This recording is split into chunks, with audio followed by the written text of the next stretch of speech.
Hi guys, welcome, welcome, welcome. What is this?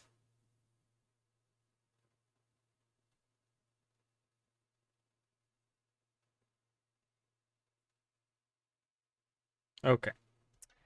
Stupid post on Twitter. So, hello.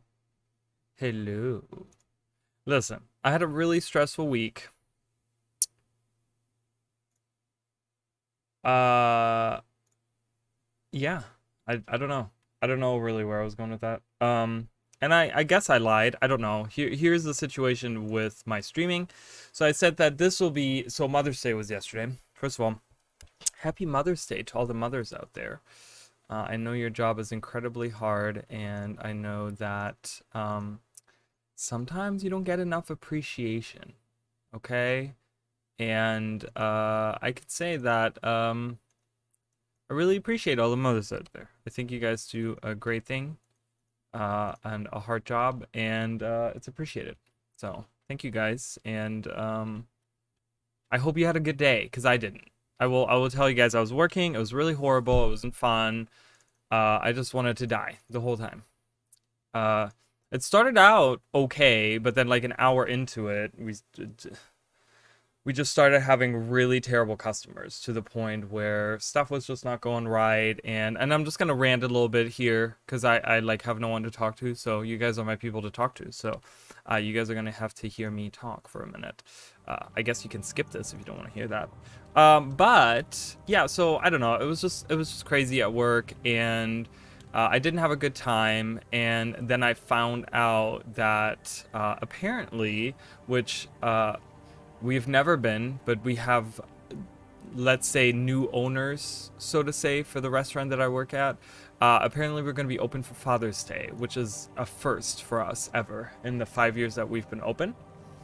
Which means that I will be not streaming on Father's Day, which is like the 21st or something like that, 20th or something, which is just bullshit, and it's stupid, and it's greed. You know, it's really greed. It's really about how greedy the owners are that I work for. And yeah, it sucks, but you know, it is what it is. It's a job, and I guess I don't know. I was expecting to make more money yesterday as well. I didn't make as much money, but it's also because people were incredibly cheap yesterday. I mean, it's really stifling to see when you work holidays that people don't tip appropriately. It's really stupid. You know, and then they shower you with compliments, and they say what a great job you're doing and all this stuff. And you know, it's just, I'm like, okay, that doesn't pay my mortgage, so what?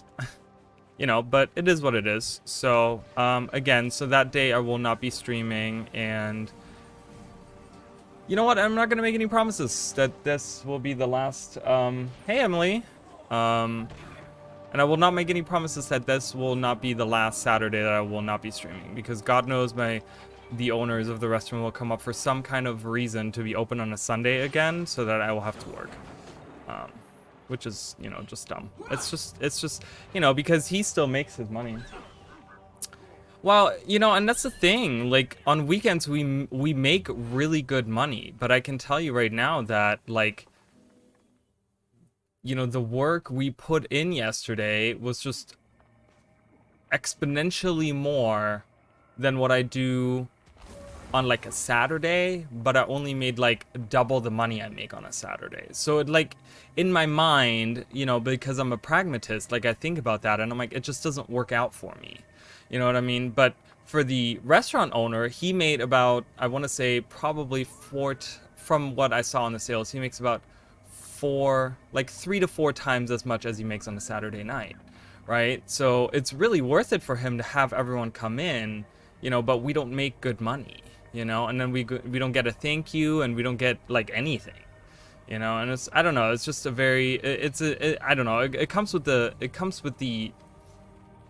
job itself. It's just a very underappreciated job, really. Like the business itself, you know. But it is what it is, you know, whatever. eventually I'll get off my ass and get a different job, but you know, God knows, whatever. Well, it's okay, and I appreciate that, you know, but it just sucks because you know, we get, and like I said, the reason why we didn't make as much money as the serving staff, and the reason I say we as a serving staff is because we actually pool our tips, which means that we throw all our money in a pot and then we split it up. And the reason why we didn't make as much money is because people were really cheap. I mean, I had a gentleman that left, and he had to wait a long time on his food, and that was where my evening kind of. This was one of my first guests, and he literally ruined the whole night for me because he had to wait. Granted, he had to wait a long time on his food, which isn't my fault, but the fault actually lies with the ownership, because the ownership, what they have done is they booked the small little restaurant that I work at for over 400 people, and apparently we had, I want to say, anywhere between 10 and 15 tables throughout the whole day, which we didn't, of course, didn't know at this point. At this point, it had only been like 2-3 tables that came in, and someone had not put them in the reservation book, or something had happened. He blamed it on the computer system crashing, which I think is bullshit, because I'm like, it happens all the time that you guys forget to put a reservation in. So they had all these extra tables come in that said they had a reservation, that they had made a reservation, but of course we were completely booked out with like 400 people.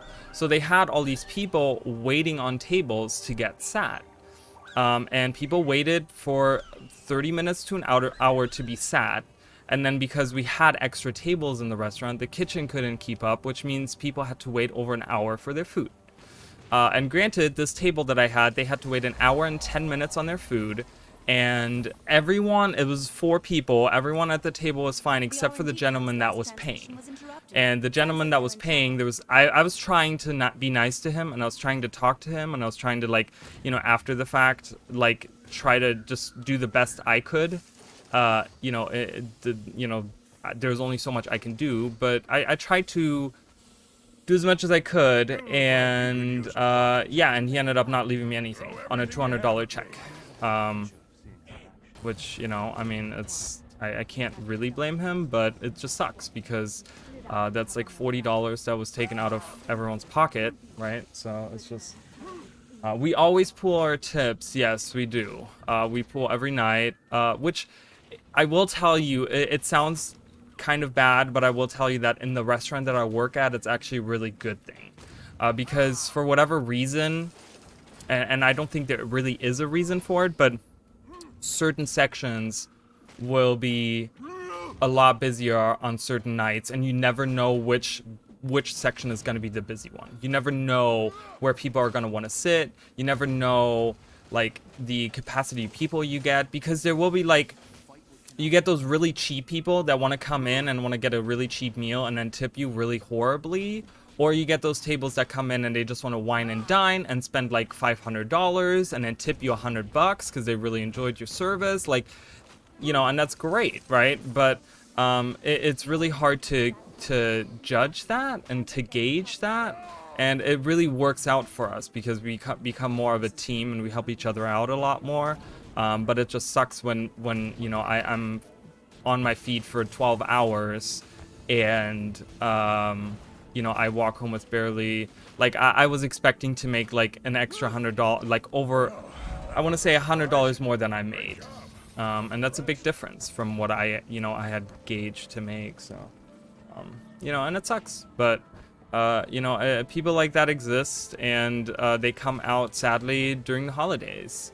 And I did talk to my manager and the owner's wife about that by the end of the night, because I said that that's really not fair towards us, because, you know, we work our butts off, and they said that they might look into doing auto gratuity on holidays where every table will have an automatic 20%, and if they want to tip more they can, but that they're not allowed to tip less than that, and that's going to be on the check, which I would really appreciate because we work our asses off on holidays, you know, and I feel like there should be something where Even if the food takes an hour long, which isn't our fault, that we're safe to still get 20%, you know? But yeah, I don't know how the owner is going to feel about that. I feel like he's going to be one of those people that says, no, that's not okay, because we don't want to force that on our customers that they have to tip us or whatever, which I feel like they should have to tip us, but, you know, that's my personal opinion. Yeah, I don't know. It sucks. So I hope that I hope that you guys out there had a good Mother's Day, and I hope that you guys, whatever you guys did was fun. And I've consumed, I don't drink coffee. I will tell you guys, and I don't know if it's gonna be apparent in my playing.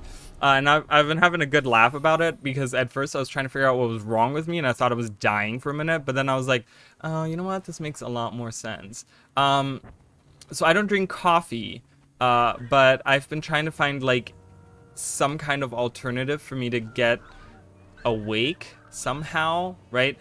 So I drink these, you guys see it all the time. Like, I don't drink pure water. I always mix something into it. Like, I buy like Crystal Light and like those types of things. And I bought these like energy ones that have like caffeine in them. And I only drink like, not even 2 bottles, which is like 1.5, I want to say 1.5 cups of coffee about. And I'm all jittery. Like, I'm all like, my hands are all shaky, and I'm like, ah. So, kind of a side effect, I guess, of someone that's not used to drinking coffee or whatever. I'm like, it's only 1.5 cups. It's not like I drink like 5 cups of coffee, but I guess it's just tolerance, right? You build tolerance for everything. So I'm like all day, I'm like, why am I so jittery? Why am I so like, meh, and I did pass out for like a good, I don't know, 12 hours. Like, I want to say, like, I came home and I tried to like play stuff, but I was just so exhausted, like I couldn't even think anymore. It was funny because, when we throw all the money in a pot, especially on a holiday like this, where our sales are so high and we make all this like cash that we have to split up, there's just like stacks of money because we're splitting up among so many different people, and there's so much to like calculate and stuff. We usually do it with 2 people. It's 2 randomly selected people, just so that it's like a buddy system, right? So that no one can like, not that people will steal money, but it's just a security thing, in case we do get that one, bad apple in the group that like, maybe likes to take money or whatever. So we have a buddy system. So we usually have 2 people that go into the office with the manager and they do the money. Well, yesterday we decided to have 3 people do it because we were all so tired. We're like, we're gonna need 3 people to do all this math and split up the money and do all this stuff, and then even then we still messed up to the point where we initially split up the money, and then we forgot a person, so we had to like put all the money back together. Like, we were just done splitting up the money. We're like, oh wow, that worked out really great with all the bills and everything. We didn't need change for anything. And then I was like, oh wait, we forgot about this person. And we're like, oh my god, we have to put everything back in the pile and then split it back up. And it's just really funny because we're just like laughing our asses off, We're just delirious at this point, right? You're like, when it gets to that point, you're like past the point of being tired. Where you're just loopy, right? You're just like, meh, everything's funny, everything's stupid, you're just being silly, and I was just like, oh my god, we're so dumb. But yeah, I mean, it is what it is, and it's done and over with. It's something that I dread all the time, and now I'm gonna dread Father's Day, and I was really hoping to be done. I mean, you guys could tell, like, with my last few streams and videos and stuff, I've talked about, like, okay, after Mother's Day I should be okay, and then I'm not, right? And it's like, why do you do this to me? Eventually, maybe I'll get a real job. I doubt it. I doubt I'll get a real job. But yeah, anyways, let's get into the game. So for the video, the animal facts and Easter egg video, I have to actually edit it and see if it actually came out all right. But I did record some audio for it, which means that it should be getting pretty close to being done. I don't know. Like I said, I'm kind of missing one day off this week, and there's a lot of stuff I wanted to do this week. So I don't know if I'm gonna get it done this week. I hope so. I really want to. I feel really driven. I was earlier. I was watching a video on YouTube, and uh, the person that was, and that was, it was a video game, and I was watching it, and they talked about how, like, for them, kind of, because they're a YouTuber, right, and kind of they're like, well, it's a dream job, and they kind of talked about how, like, their dreams came true, and they don't always come true, but it's just a matter of, like, hanging in there, and it's like, um, they said that, like, you should just, like, if you pursue your dreams, especially something like an artist or something along those lines, which is, I feel like this is, like, content creation, I feel like is in its own ways, like, artistic, because you have to have ideas and you have to draw them up, and it takes as much effort as, writing a song, or making an animation, or drawing a picture. You have to have a vision for it, you have to, like, prepare for it, you have to, like, do the things that are required, and whatever, and you have to have some kind of talent for it, and you're gonna and it almost is like a talent, some kind of skill, and you're gonna work on it and get better on it, at it as you go. So I feel like I felt spoken to, let's put it that way. And they just talked about how, like, it's like sometimes you just have to keep doing it, right? It's like you have to keep pursuing that dream, and even if it fails like 20 million times over, eventually it'll hopefully work for you, and there's just one way to find that out, and that's gonna, require you to keep going. Which I take to heart when I hear stuff like that, especially from people who are successful in what they do, or in something specifically that's like that I'm pursuing.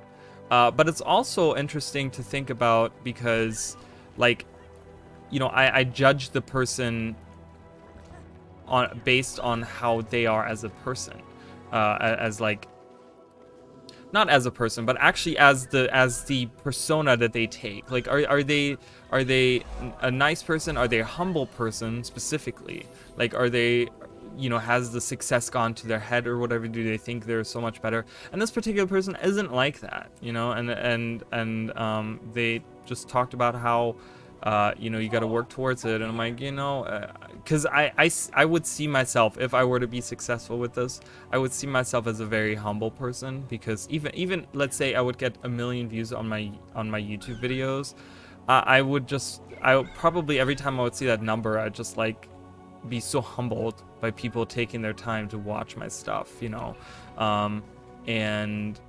it would be like a dream come true, to the point where I would feel probably every day that I'm dreaming, right?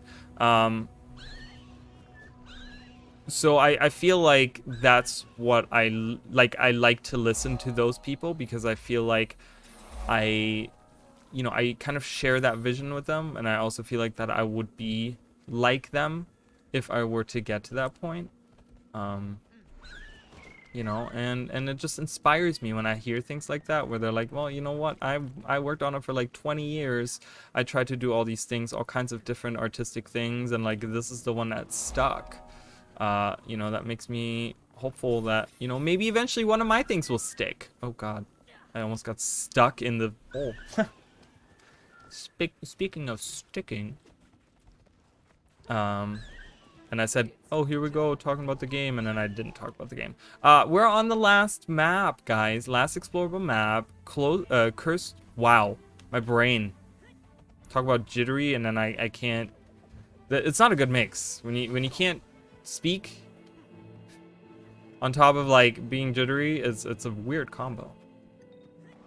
But we're here on Cursed Shore, which is this was the original, like, end game map, right? This was a pure level 80 map. So back in the day, this is where all the high level players were hanging out. It's so weird to think about that now, right? Like 10 years in the future, to think about this is where people, like, high level people, were hanging out. Like, things even like Tarier didn't exist. You know, like uh, Dry Top and the Silver Waste, like it didn't even exist back then, right? This was the like definitive end game map. And it's so weird to think about that, where I'm just like, wow, that's so... Because it is so different from what the endgame maps are now. The expansion maps specifically, and, even living world maps and stuff. Those are so different now. Yeah, and, well, like I said last time, I really hated ore. Because I was on such a, I was in blues and greens, I was an elementalist, I was dying nonstop, and I didn't start getting a good build until well into season 1. That's when I had, like, I started maining a thief back then, which is still a character I have to this day. That thief, she's my leatherworking thief. So for those of you that watched, one of my recent streams where I went through all of my characters and stuff. It's the one that's kind of like a magenta colored one. But yeah, I mean, and it's but up until that point in season 1, I had no idea how the game really worked and what builds were and what worked. And the systems were different back then. The traits, for example, the trait system was so different where it's, you would actually get stat points for going into certain trades, right? You would go into trades and you would go like, for each I think it was like 3 points or something you would have to invest or something, and for each one you would get like some kind of stat increase and something. It was such a weird different system, that like of today's Guild Wars 2, you can't even fathom what that was like. It's just weird. But yeah, so I hated ore.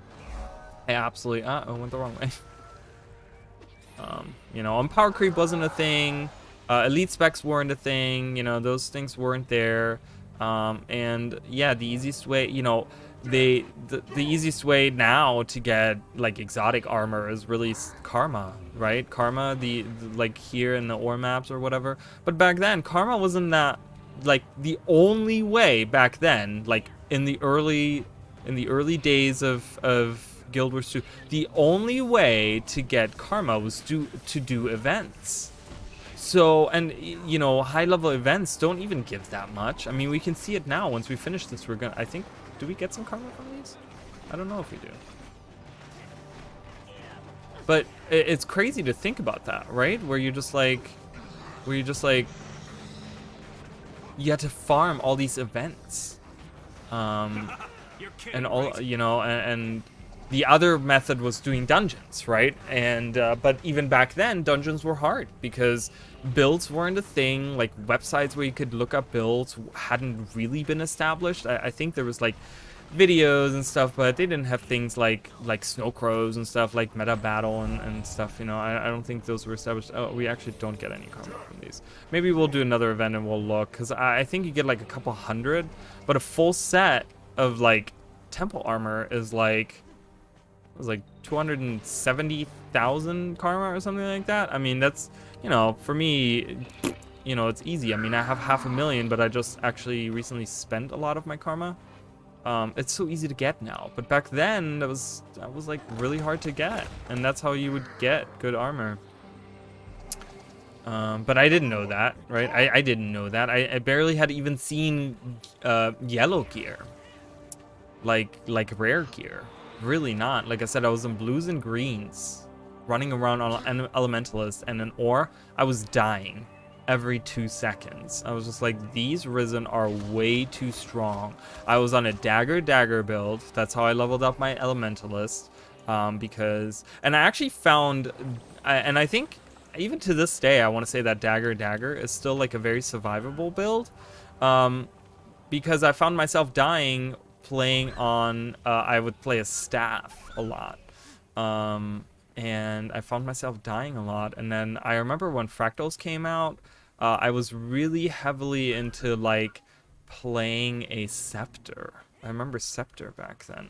I don't know if that was like really good back then, but I remember playing a Scepter because I remember the Princess Wand skin coming out, and my elementalist back then was female, so I put that on her because it's like a you know, back then shiny skins weren't as prominent as they are now, and that was a shiny skin besides getting a legendary. So I was just like, oh, that's really cool. So I put that on her, you know, and we walked around with the little, you know, I took the starter armor, I think is what I like transmuted on her blues and greens, until I eventually got like berserker armor, but then you're like really still squishy, and it was a tough game back then, you know. It's like, and now it's like everything open world is pretty much a walk in the park, and it's like, it's really just about min-maxing for end game content, you know, nowadays. I mean, I don't know how it is for new players to start now, because even back then, like I had to learn like the movement and stuff, because like I said, it was very different from Guild Wars 1. This is like a really nice vista. Like looking at this, hold on, what's the button? Wait, is it? Hey, what the heck happened here? My, I used to have the hide UI button on user interface. There we go. On 9? Wait a minute, 9 is my elite though, isn't it? Hold on a second. Yeah, 9 is my... I don't get it. And this doesn't work. Okay, I have no idea. I have no idea why that's a different button. Let's look at this. The button doesn't work? What is this button then? What does this button do? It hasn't been programmed, that's why. Oh well. I gotta program that button at some point. I thought I had that already, but I don't. But yeah, so, you know, it's just, I forgot what I was saying. Something about surviving or something, figuring something out. But that's okay. And it kind of, you know, now we have such a variety. You gotta think, we only had the base game, and it was all about going towards ore, right? So by the end of it, you deal with just undead. And it felt to me, to be honest, oh, I talked about how, like, hard it was with the movement and stuff. I'll talk about that in a second. But, you know, it's so weird because it was all about Risen, and I really, really dislike that, like, a lot. To the point where it's like you playing a zombie game. That's what it felt like to me. And I don't mind zombie games now. I don't play a lot of them. Like, you know, back then it was like Left 4 Dead 2, you know, it was like The Thing or whatever. And, you know, I think like World War Z had just come out. You know, it was around that time where a lot of like zombie stuff was going on. And it's just like, I don't know. It's just, it felt really like, ugh, you know? I was just like, ugh, zombies. It's all about zombies, you know? It's like, oh, just zombies. Everything's zombies. And I didn't like that. I wanted a variety. But I'll tell you what, now I come back to Ore and I'm like, oh yeah, Risen. Risen are cool.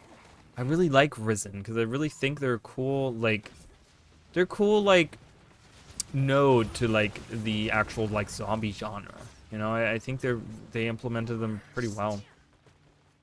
Great, we gotta go through all 4 of these guys. Pardon us, sorry. You know, I think of like, I don't know, Ore reminds me a lot of like the like Dark Souls games, I feel like, in the way that they look. Because Dark Souls games are very dark and a lot of stuff is just destroyed. Like I think of like, I don't know, Bloodborne, when you go through, what's the town called? Yarnum. You go through Yarnum and you see all this like bad stuff going on. It's very, you know, it's very atmospheric, which I feel like Ore is. You know, when you listen to the music and stuff, it's very like, it's very like dark and sad, and you know, you go through the story and you learn about the like the mouth and the eyes of Zaitan and like, you know, all these things and the kings that are destroyed and the ghosts, you know, you see a couple of ghosts here and there, and they're not like the regular, they're not like Risen, right? They're not undead, but they're ghosts, which is like a different type of dead people, I guess. It's the spirit of the dead bodies, you know, but it's more death, right? So, I don't know. Now thinking about it, I really appreciate Ore for what it is and for what it did. And it feels like a nice change of pace. Um, I really, you know, I really, because like they kind of went back to that with season 4. They tried to do a little bit of this undeath with the Awakened, right? And that's kind of what the Awakened are. The Awakened are like these undead things, right? That Joko brought back, but they're a little bit different, right? And instead of having, you know, Risen have this whole, like, their whole area, which is ore, is all about like coral and water, like, you know, you can kind of see like this is like slick oil, like that's kind of coming down here, if it looks like, but yeah, I don't know, it has like this watery, you know, out of the ocean kind of feel to it. And we can help Joe fast here with our stuff.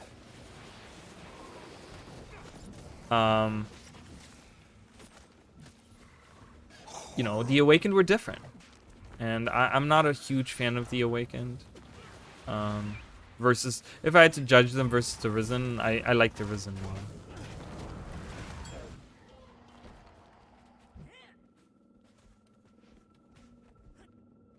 Because the difference between Risen and Awakened is that the Awakened are undead, but they're not like, they're intelligent undead, where the Risen aren't, which gives them just like a zombie vibe. See, we get 200, we probably would have gotten like 300 karma, right? I mean, I got 300 karma because I have like, you know, I have like a boost from all my achievements and stuff like that.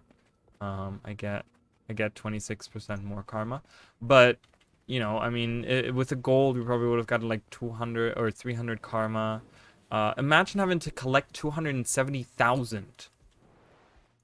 Let me work on opening this gate to get us into the tombs. Like, you would have to do like 1,000 events. That's a lot of events. That's a lot of events to be doing. I forgot who, how do you say that name? Ewan? Ewan? I don't know how to say that. But there was some kind of story to this person. And I forgot what the lore implication was here. There's some kind of person that has something to do with the gods. And I feel bad for not knowing, but I've come across that name a few times when I was doing my when I was talking about the gods and stuff. You know, the human gods. I made that human gods video. And that name came up a few times, and I forgot why, but it was there.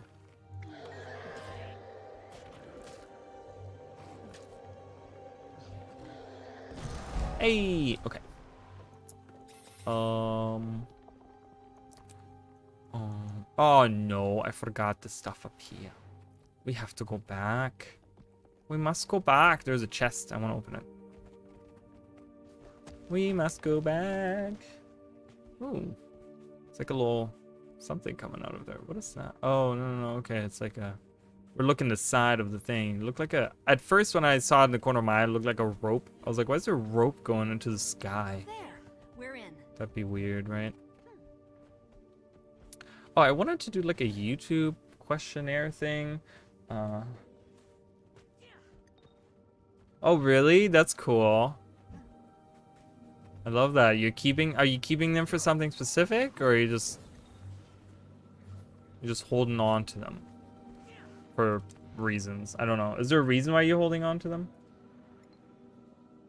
I wanted to do... Oh, I don't have any... Okay, I'm gonna do a for the YouTube folks. I'm gonna do a questionnaire. If they want to answer it.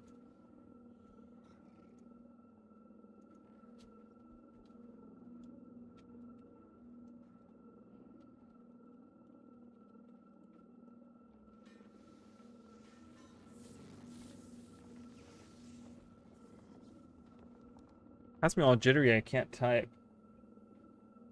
Bo, see? Does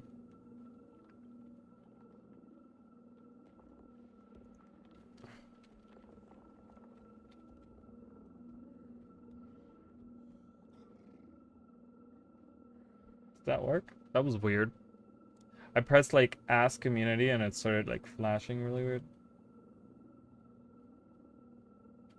Yeah, I remember that. I remember that when, yeah, when people used to do that with the karma.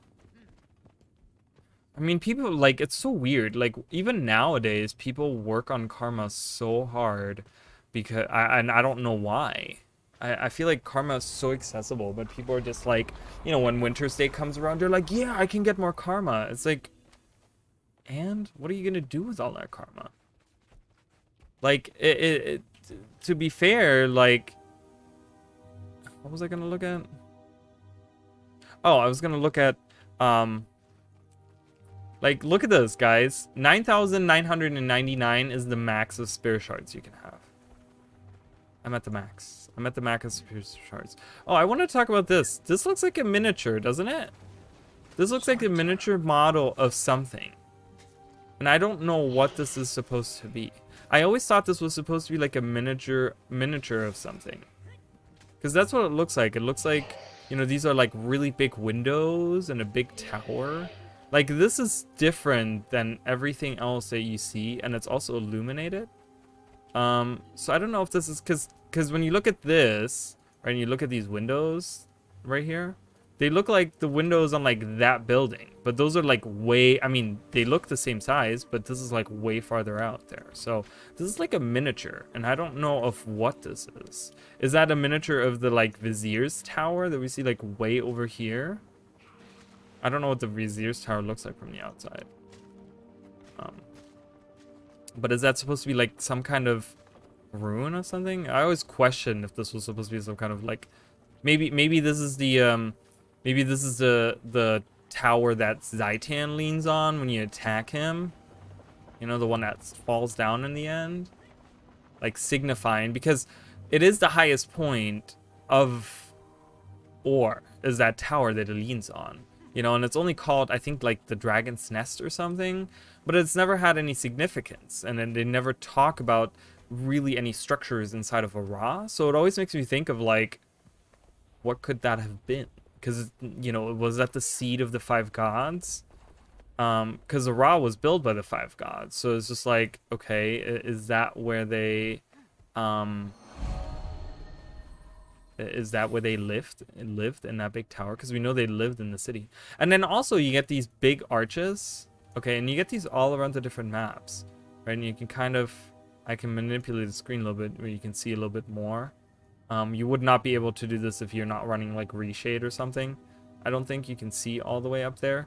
But I think they're supposed to all, because all the ones you see that are this high, that go that high, I want to say that they all are the ones that you see in a Ra. Like this one over here, I want to say that they, I can't see any more, really. I mean, I think there is one here that goes up, exactly I want to say. Require both information and intelligence officers? Your information comes Because from you go source. into the little Mine arena comes from more with vibrant the sources. Would be Giganticus interested in a little Lipicus, Disney. and it has all these arches that actually meet there, coming from the outside. And I think it's supposed to represent all those arches from outside kind of going in. And it makes me think that maybe those were like, maybe they had some kind of function. Maybe they were like magic teleporters, like before we had Asura portals. I mean, this is like thousands of years ago before we had like Asuran portals, right? Maybe they were like some kind of like transport thing where you could go in and it would transport you to a Ra, and only like people that had an audience with the gods were able to go there or whatever,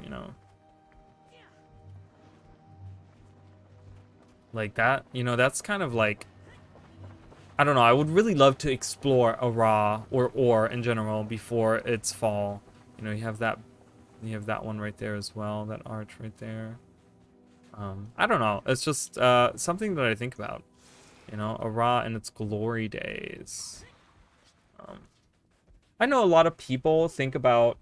I think they really. A lot of people have been talking about the gods, and I really think people want the gods to come back in some form. And I've talked about the Malagan and Melandru thing, and I think we can really explore that. These magical beings. I have a feeling that maybe where the gods are originally from, that they aren't super special. Because they're not omnipotent, omniscient gods, right? They're just super powerful magical beings. That's all they are. Like, you could literally have, like, a Mersat, right? Like take Lazarus for example. You could pump him full of magic, and he'd probably be as powerful as Balthazar, which you know, is really funny because Balthazar was posing as Lazarus at some point, right? Um, but I feel like that is a legit like thing that could. Oh, there's another one of those arches right there. And this is from like over here, I want to say. We'll have to look as we go around. Yeah, come over here. Don't fight that guy. Fight this guy, bro. Whatever. Attack. Yeah, there you go. Hey. Invisible. Ooh. See that chopper come down? Anything different might Does any happen today. survive? You know what would be different? If you left me alone. Forgot what I was talking about. Oh, gods. Yeah, and you know, it's just I don't know. It just feels like to me that the gods could really be just whatever realm they're from. They could be just like regular dudes, like everyone's superpowered there. But because maybe the origins or the original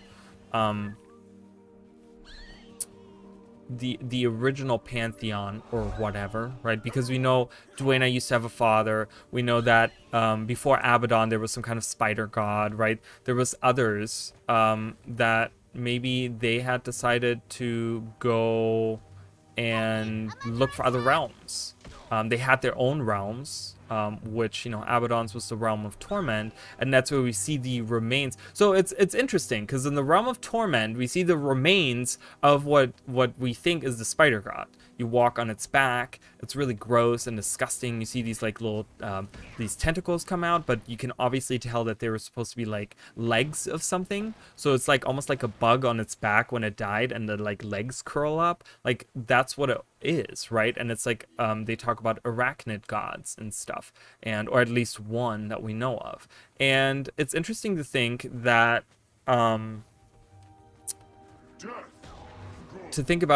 you know, the realm, the gods have their own like little pocket realms, right? Which the realm of torment was Abaddon, was Abaddon's realm, and we see the remains of the god before that. Now, when Cormia takes over, we actually do see the remains of the realm of torment in her realm, in the library of Cormia. When you go underwater, you can see the tentacles of the realm of torment still underneath the water. So she kind of like hasn't been able to completely eradicate all the traces of torment or something from this realm, so she hides it in water. I feel like it's what she did, right? She decided that, yeah, well, you know what, I couldn't completely clean it up, but the rest we'll just you know, kind of, it's almost like sweeping it under the rug in a more literal sense of flooding it underwater. And that's cool to think about. But that means that, you know, they're not necessarily from there, but they just had a realm beforehand. So it's like maybe they decided from whatever realm they originated from that they didn't want to be like everyone else, and they wanted to go to a different realm where maybe they could be gods. Maybe they had some kind of evidence of a realm, quote unquote, the realm where the humans originally came from, that, you know, humans existed there and they weren't as powerful as them. And they were like, ooh, we can control these people, or we can have these people worship us. And maybe those original gods then went and kind of became the deities, and they were like, no, we want to become the protectors of human, right? And then when maybe when Abaddon took over after the arachnid god was like, you know, yeah, I'm gonna join you guys or something, or however the timeline would be. I don't know. I mean, either of those, none of those really, there's no timeline. Either of those could happen at any point. But yeah, it's just interesting to think that, you know, really the story of the gods, and like I said before, I might have not said this about the gods. I might have said this about, I think I said that about the gods, so I don't know. I don't remember. But we know a lot about the gods, but we don't know a lot about the gods. You know what I mean? It's one of those things that's like, we have so much info on the gods, but yet nothing.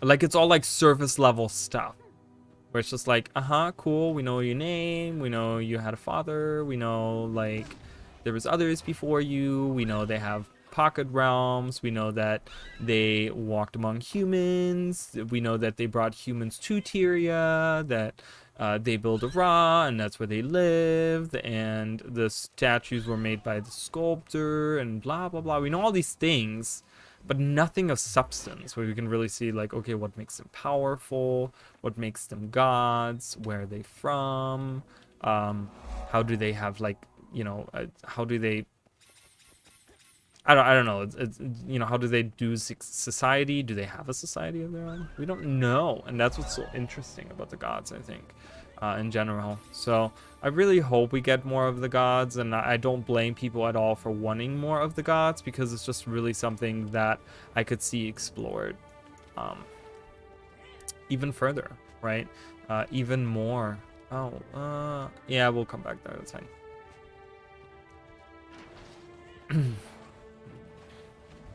And yeah, maybe, you know, maybe a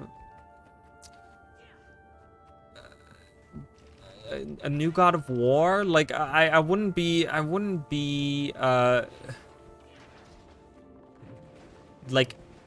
I wouldn't be offended if we all of a sudden like hear that Mingus, for example, took over after Balthazar. You know, his half brother took over.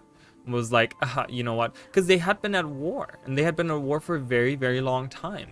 And we see the war in, you know, in Guild Wars 1. We actually take part in it, and he is not a benevolent god. Like, he's not a benevolent half god. So he's probably definitely not going to be a benevolent full-on god.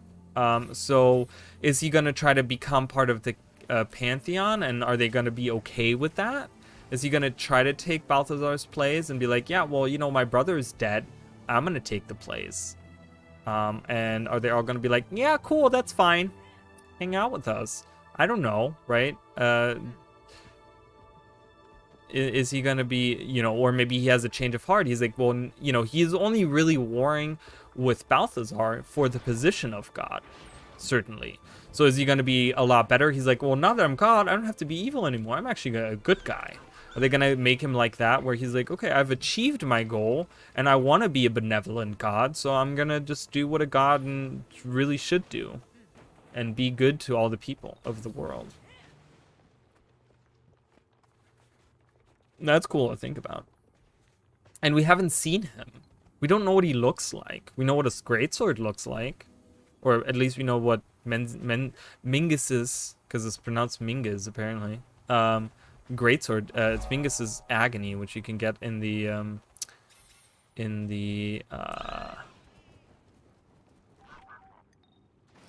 gem store sometimes. You know, it's that weird like double-bladed purple, like like metallic looking with the purple glow looking greatsword, right? But we know what it, you know, he has the Shadow Army. We know that he was quote unquote you know, he had allied himself with Abaddon, and you know, he was trying to, like, you know, take over whatever, you know, the world or whatever, you know, whatever bad guys do. Oh, I didn't consume that. I was like, wait a minute, didn't I just go there? I didn't consume the thing. Gotta consume the thing. This one sucks a little bit because if this is active, kind of screwed out of this one, because I will have thorns coming out of the ground, but we are in, well, I guess we are in luck. I don't know.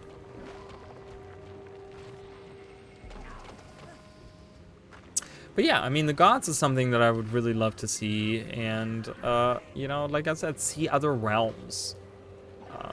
Would I love to see more of Tyria? Sure, of course. Honestly, yes. There's still a lot of different things, but it'd just be cool to go to, like, a completely different place.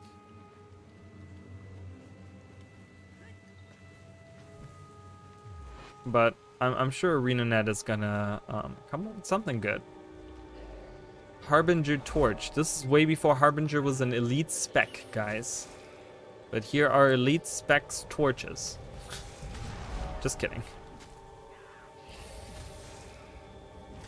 Fight the Risen Wraith. Great. Oh, I've already gained everything I need to. Haha. We made it. Oh, I need to go down there. Great, let's do that now. I knew there was something else in the water that I haven't gotten yet.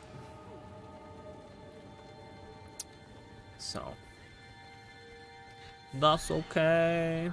Oh, raw candy corn. They still have that bug where they pop up. This has been a bug since the game's release. They still pop up once in a while.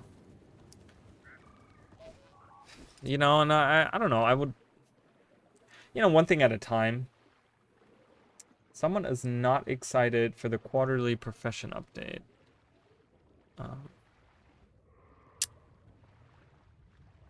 I'm sorry that you're not excited for it. I like to give ArenaNet the benefit of the doubt, and I like to do that because of the recent posts that they have made, where it looks like they're refocusing. Here's another one of these weird orbs. The Wreck of the Golden Vanity. We see this golden orb in, does it talk about this? Open the book.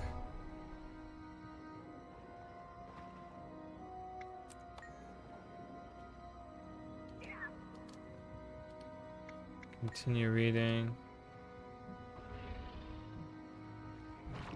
Okay. So they just kind of talk about what's going on in Noir, I guess. But yeah, because they have that,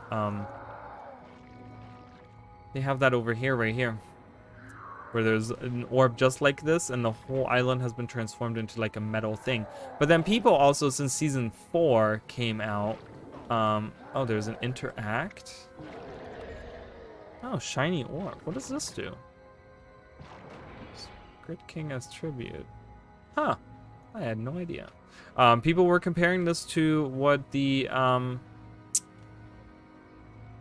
dragon heart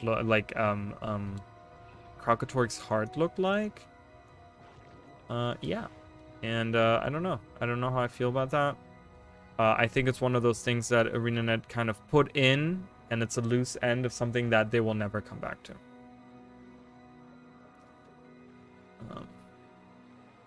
That looks so cool, doesn't that? Look at that.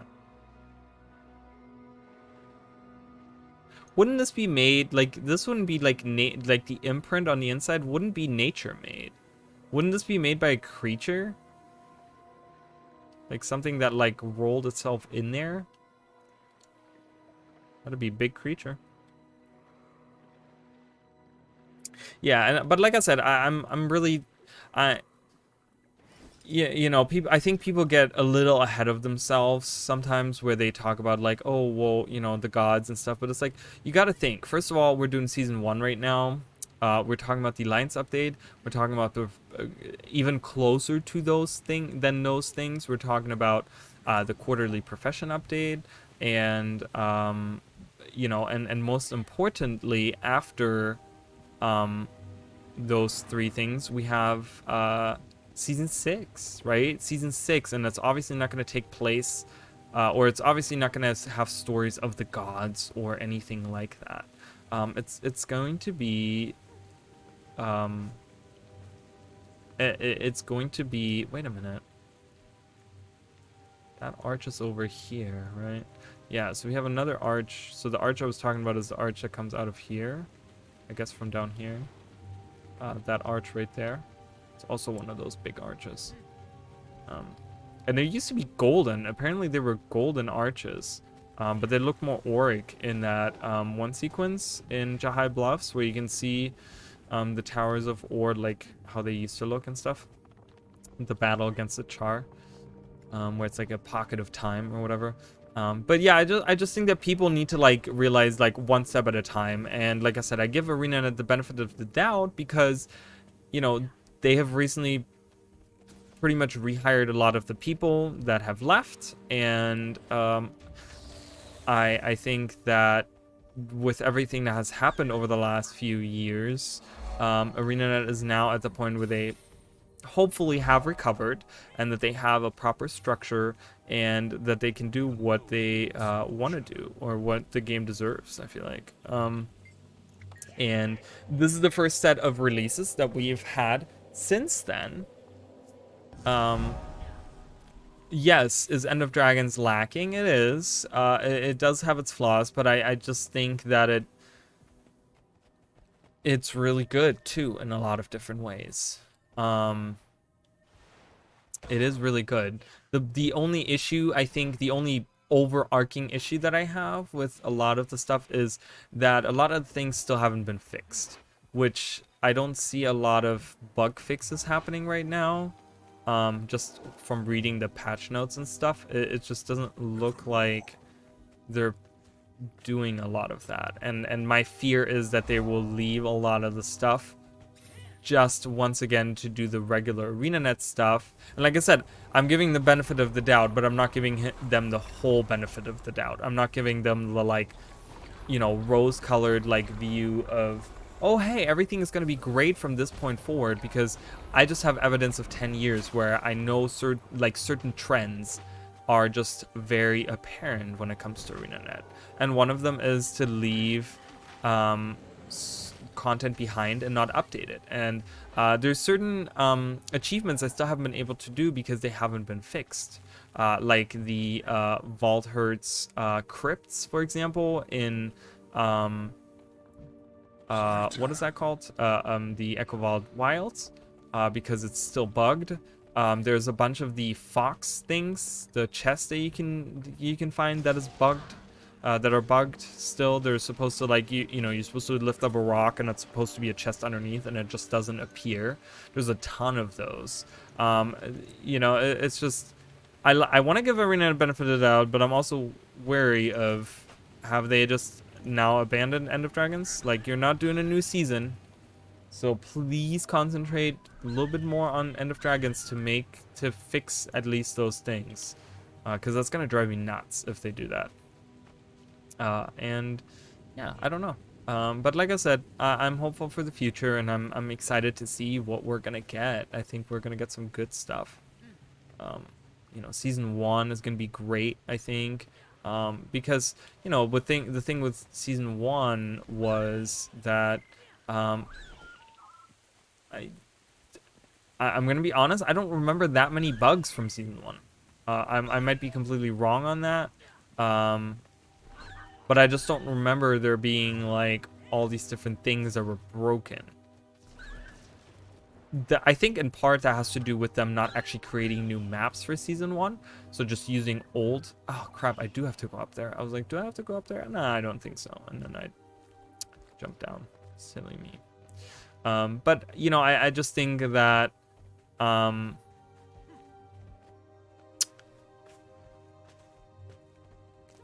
they didn't have to make new maps, and they didn't have to create all these new things. I want to say there was a lot of, like, you know, certain systems and stuff that were reused. You know, we didn't have introductions of elite specs and mastery and all that stuff, right? None of that really existed. So you know, and they probably still had the original developers on there, so there wasn't, the spaghetti code was something that I think the spaghetti code is which, you know, is very infamous, I think, in the Guild Wars 2 community, you know, and being the cause for a lot of the things that are broken and still broken, is because developers don't really know what some of the code does. But I think back then they also had the advantage of still having everyone that originally worked on the, like, original code for Guild Wars 2 to still be working on the game. So when something broke, they'd be like, yeah, I wrote that code, I can fix it, you know, or whatever, which they don't really have that advantage anymore. You know, and I think that's what holds them back from fixing a lot of the things from back then. So that's why I'm like, you know, the talk of, like, Guild Wars 3 is something that I'm still really excited for, because I really want them to make, like, imagine having Guild Wars 2 on a completely new engine where they don't have to deal with, like, spaghetti code, where everything is, like, perfectly fine and everything works fine in the code, and they know what every line of code does, and they have, like, let's say, notes in there where it tells them, because apparently that's something that you're supposed to do as I don't know, I'm not a developer, and God knows I know nothing about code, but from what I understand is you're supposed to, like, when you make, like, a string of code, you're supposed to leave, like, notes in there or something to kind of, like, explain what it does or whatever. And a huge part of, like, the early you know, the after release Guild Wars stuff just had it to the point where apparently they pushed the developers so hard that the developers didn't have time to put those notes in there. So they have all this spaghetti code from early on that they don't really know what it does because there's no notes to describe what they used to do, or what those codes do, right?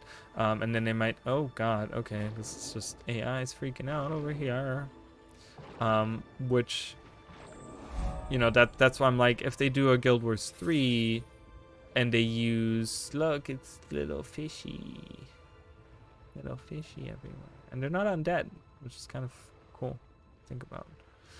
But yeah, I don't know, that's to me that's very enticing for a Guild Wars 3 to have them create a game that's based on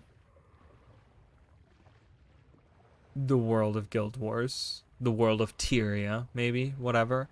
But with like completely, you know, they have new developers and the things they have learned over the years. I mean, a bunch of the leadership now that they have been people that worked for ArenaNet for a long time, even during Guild Wars 1 times, right? So they have seen the whole journey and they have seen what has worked and what hasn't worked and blah, blah, blah, blah, blah. And just to be able to create a new game with new code and all that stuff would just be really cool, I think. And they could create really awesome things. But yeah, I don't know. I mean, you know, that I feel like even a Guild Wars 3, even if they were to say we're doing expansion 4 and that's gonna lead into Guild Wars 3, it's still gonna be a long way away, like a long way, because we have probably like another 4 to 5 years for expansion 4 to come out. I want to say, I don't know. You know, a guesstimation here, but I'm not upset about that. I like that. It gives them good time, and I hope they give us updates on it, and I hope we can give them feedback on the things we have seen, and I hope that they listen to our feedback. That's something I think that ArenaNet has been a little bit lackluster of. Here, Magnus, Magnus has been pretty much doing exploration of the map, and I have been part of his journey. This is the 3rd time I have seen him. 3rd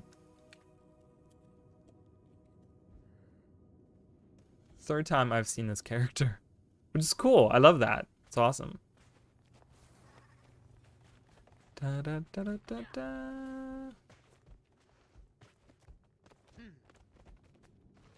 And I'm, you know, one thing, you know, when they did all the firing at ArenaNet, you know, one sad part was that there were other games in development. We know of at least 3 big projects, they said, and one game looked to be like a mobile game, and I would have really loved that, I think.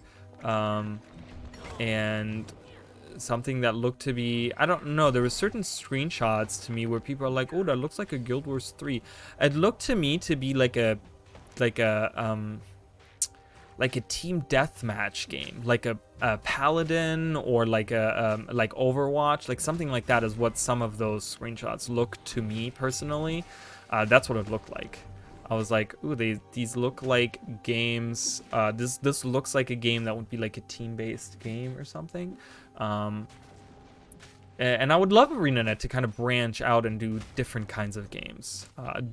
I do love both Guild Wars 1 and 2, but maybe having something that is a little, what's the phrase? Like a little, like, that expands upon that universe a little bit. You know, it's like,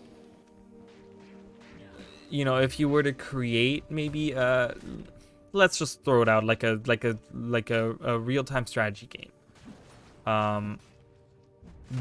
That would be really cool, because they could, you know, you could play like humans and Char and whatever, right? And you can like war against each other. You know, you could have evil factions, like all the different Elder Dragon factions, and maybe even pirates as like the neutral factions on maps. You know, you can come across them, but that would just really help to like maybe expand a little bit on the universe itself, and create maybe some opportunities for them to create more lore, more in-depth lore, and kind of maybe like fill some of those holes that we're missing, where they don't necessarily need to fill those. Because I think the problem that, again, Arena kind of runs into is that they have this one game, huge game, like for the size of ArenaNet, Guild Wars 2 is humongous. So I see only this one, but I'm missing 2 other points of interest. This one, I walked right by it. That's okay. I'll grab that. What is the last one that I'm missing? Let's hover over that. It's probably, oh, it's way up here. Great. All right, well, we at least know where we need to go. That's fine. Great. I was gonna jump out the window. Oh, okay. That worked, apparently. But and it's such a huge scope of a game for the size that ArenaNet is. And they try to make these grand stories, which is awesome. And I love that. The problem with that is that sometimes when it comes to lore or making a story or something, they leave certain things out. Certain things don't get explained in the lore. Certain things don't get explained in the world because they just don't have the time, or they can't fit it in, or they don't make releases enough to the point where they want to concentrate on certain things. Like, again, for example, and I always use this, but it's like the Sanguinary Blade, right? This was something that the Sanguinary Blade was like a thing that when Ice Fruit Saga came out, I was just really excited to maybe see come back, because now we're dealing with the Dragon of Ice, right? And like, it's Jormag's blood that made that sword. So I was just like, oh, I can't wait. But then it's like, to me, it felt like they couldn't really put that in there because that maybe wasn't in their like vision or whatever, blah blah blah, but I feel like a game that maybe leans on the world of Tyria could maybe fill in some of those things, maybe give us some of the stories of other characters and maybe explain what they were doing in the meantime, or where they have been. Like, it could even explain what happened to Zoja. Like, maybe they don't want to touch that story in Guild Wars 2, which is totally fine, I feel like. But maybe they could leave that story for something in Guild Wars, the strategy game. Like, where was the first one? I have already forgotten. Across the river. Right, and that would be really cool to like maybe get the story of like what happened to Soja. Maybe Soja had something else that she did, right? And this gets explained in I don't know, Guild Wars, the mobile card game. I don't know, it's just like things like that, where I think that ArenaNet could kind of pad out some of the story a little bit more and make it a little bit more. Again, I really feel like they can use Guild Wars 1 for this, because it's already a game that's still running. It's already a game that has servers, already has a game that has a very dedicated player base, that has a player base, a non-existent player base of people that would love to return but don't have a reason to return. There's a huge amount of people, me included, like, not like I really ever left, because I still to this day will log into Guild Wars 1 every so often, especially when I'm making videos and stuff. You guys know, I mean, my comparison streams recently, like, we did like 3 of those, and, I still love the game world from Guild Wars 1. But I really, like I said before, I really wish that they would lean a little bit more in Guild Wars 1. Like, I wish they would. And I don't know how feasible this is as a company and profitable and those sort of things, but make a branch, make a sister company to ArenaNet that works on Guild Wars 1. Give them exclusive rights to work on Guild Wars 1 and have them do their thing on there in conjunction with ArenaNet, the regular ArenaNet, where they do where they work. It's just one missing, right? Yeah, okay. Last point of interest for the map.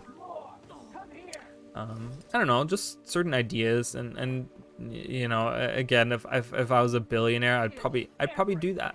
I'd probably go to ArenaNet and be like, listen, I'll throw $1 billion at you if you do these certain things. I mean, that's probably not something, I don't know. If I was a billionaire, probably something I could do.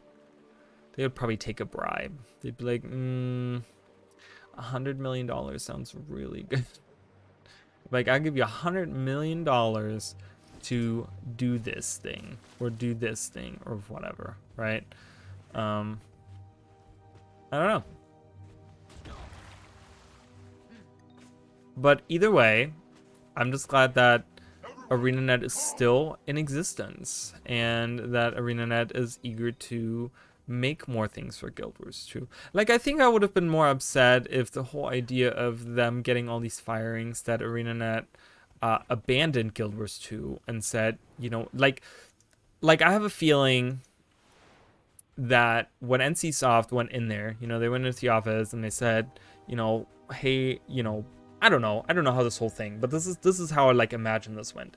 They went in there, you know, and they looked at Mike O'Brien and they were like, hey, we need you to show us like what you have going on, because we need you guys to like have something for the future.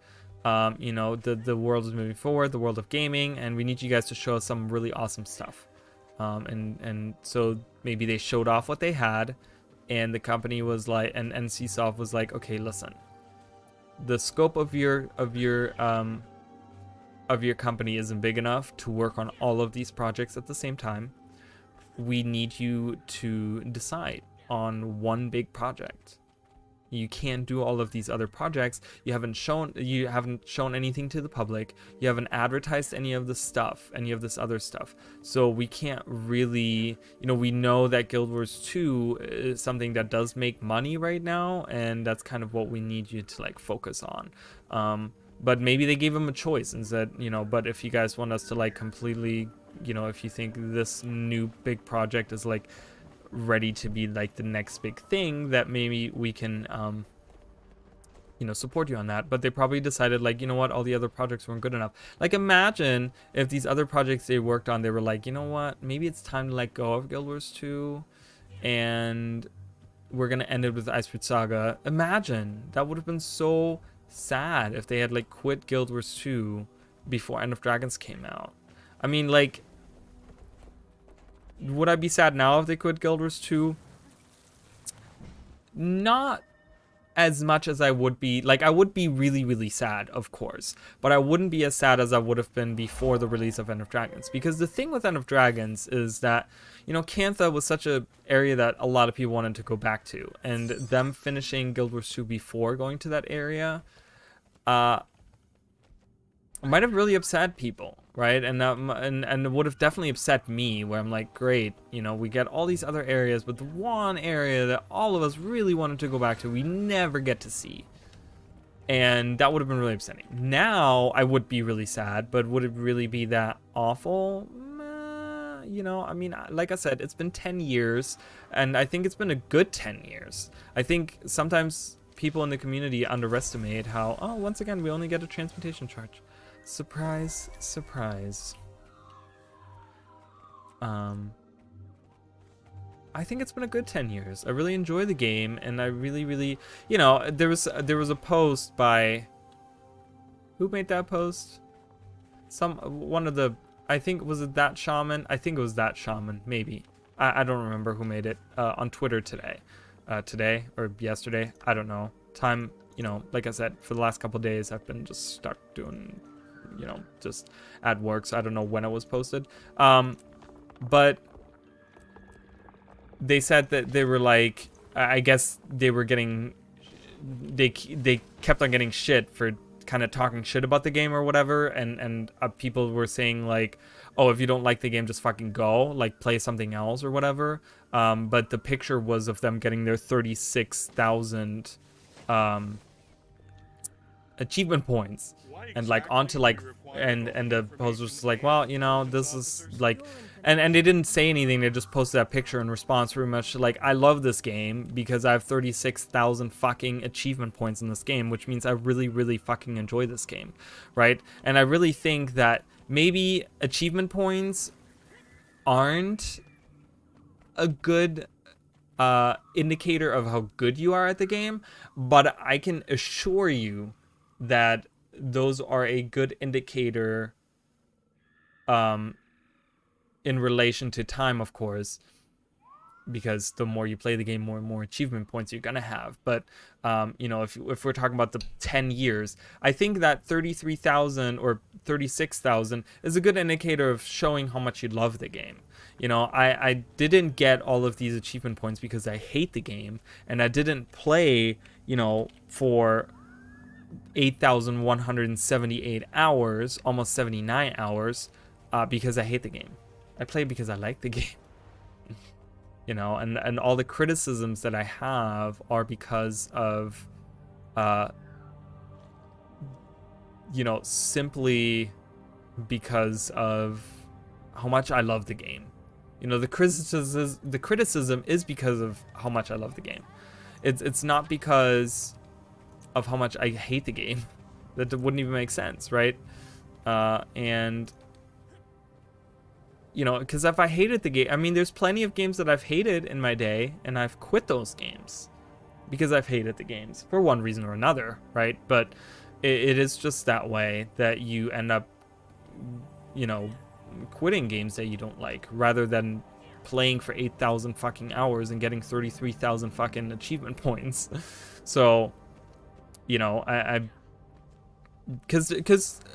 I always think back of, like, there have been certain people on my streams that have just been like, oh, you're so negative. Like, before End of Dragons came out, there was a couple of people, because I was a little frustrated with ArenaNet at the time, and people were just like, oh, you just hate the game, and oh my god, you've been so negative. And it's like, it's not the point that it's not that I'm negative. It's because I have so much hope for the game, and I have all these, like, I guess I set these expectations because I know what ArenaNet can achieve, because I've seen what ArenaNet can achieve over the last few years. You know what I mean? That's what drives me to make those. What is this one later? Oh, nowhere. Okay. Whoops. I guess that doesn't matter. I love Radasum, but I hate doing the map completion here because it's very confusing on where everything is. Like, I need to drop through this hole, or apparently I don't. Confusing, like I said. But yeah, I mean, and it's like, and just because I criticize the game in a way, in certain aspects, doesn't mean that I do it because, I don't do it because I want to create a negative atmosphere. I don't want anyone to think like, oh my god, he's so negative. But and this is, I come back to this point all the time. My channel, my YouTube channel, and my streams have always been about starting discussions. There's been videos on my channel that I've made that, if you just look at them from a, like, oh, he's just looking to complain kind of aspect, then you will recognize, like, then I will tell you right now that you're wrong. You're completely wrong on that. Because I create them to start a discussion. That's what my videos have always been about. I made the lore mystery bits series. Is there anything? There's so much crap on this. Like, look on this mini map. There's so much below. Look at all this ore. Like, so it's lined up. I'm not doing that right now though. It's always been about creating discussion and creating, making people think about certain things. I want people to, because I don't make content that everyone else makes. I make very niche content, but I make that because I want to bring that to the foreground, and I want people to think about maybe something else other than obsessing about how much this needs to be fixed or how much that needs to be fixed and blah blah blah blah blah. Because God knows we have those posts on social media daily. We get the same posts over and over and over and over again about how this needs to be fixed and that needs to be fixed and this needs to be fixed and blah blah blah blah blah blah blah. And it's like,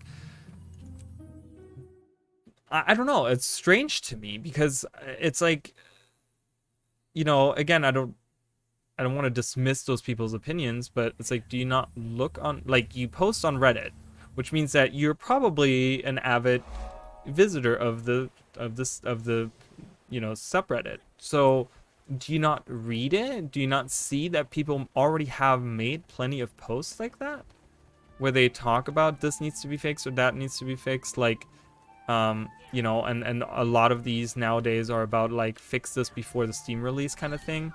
And as much as it's tiring to read those same posts, because it makes me just, it literally makes me click off that subreddit and just go somewhere else. But that's my own decision, right? But it just makes me like want to start discussions for something else. And that's what kind of sparks making videos for me, because it's like, I want people to talk about this, or I want people to talk about this, or, you know, the animal facts video that I'm working on right now. I mean, those are just fun things that I don't see anyone talking about. So I'm like, well, I want people to talk about that. So I'm gonna make this video because I wanted people to like appreciate a different aspect of the game. You know, I make lore videos because I used to see a lot more lore posts on the subreddit that I don't see anymore.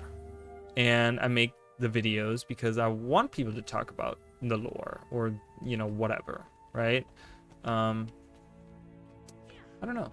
So that's just kind of, you know, it's always about sparking discussion. It never really does spark discussion, but I hope that for the people that do watch the content, that they at least think about some of those things. If I can make you think about that stuff for a little bit, then I feel like I've achieved what I came to do, which is a good feeling. Makes me feel good, you know, when people watch my stuff and they watch it through and maybe they don't comment on it, which, you know, is fine. You don't have to comment on everything. You don't need to start, you know, you don't need to comment on the theory that I have or comment on the things that I want to talk about. It's fine. But as you know, if you keep it in the back of your mind and maybe remember that when something pops up about that subject, that maybe remember the video that I made, that would be cool. You know, that'd be, I think, it's so pretty. Look at this. Beautiful. Oh, we can fall off here? Oh, I thought there was an invisible wall. Are you currently looking for crew members with a background in synergetics? Not at the moment, but those types of positions tend to be very few. Look at this. Weirdly enough, right? Dragon stand right there.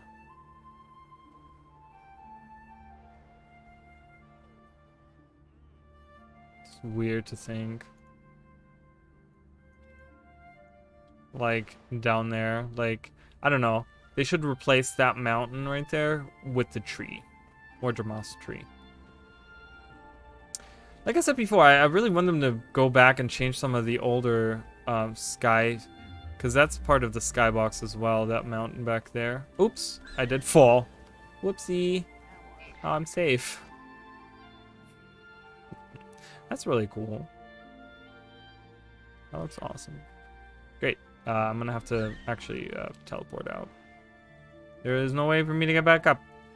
Whoopsies. But yeah, that's the goal, right? To make people think about new things and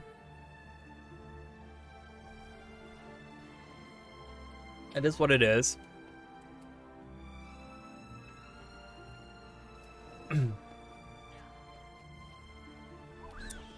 Because I want everyone to have a good time playing this game. Because that's what video games are all about, right? Video games are about having fun, having a good time, and having, you know, and this is an MMO.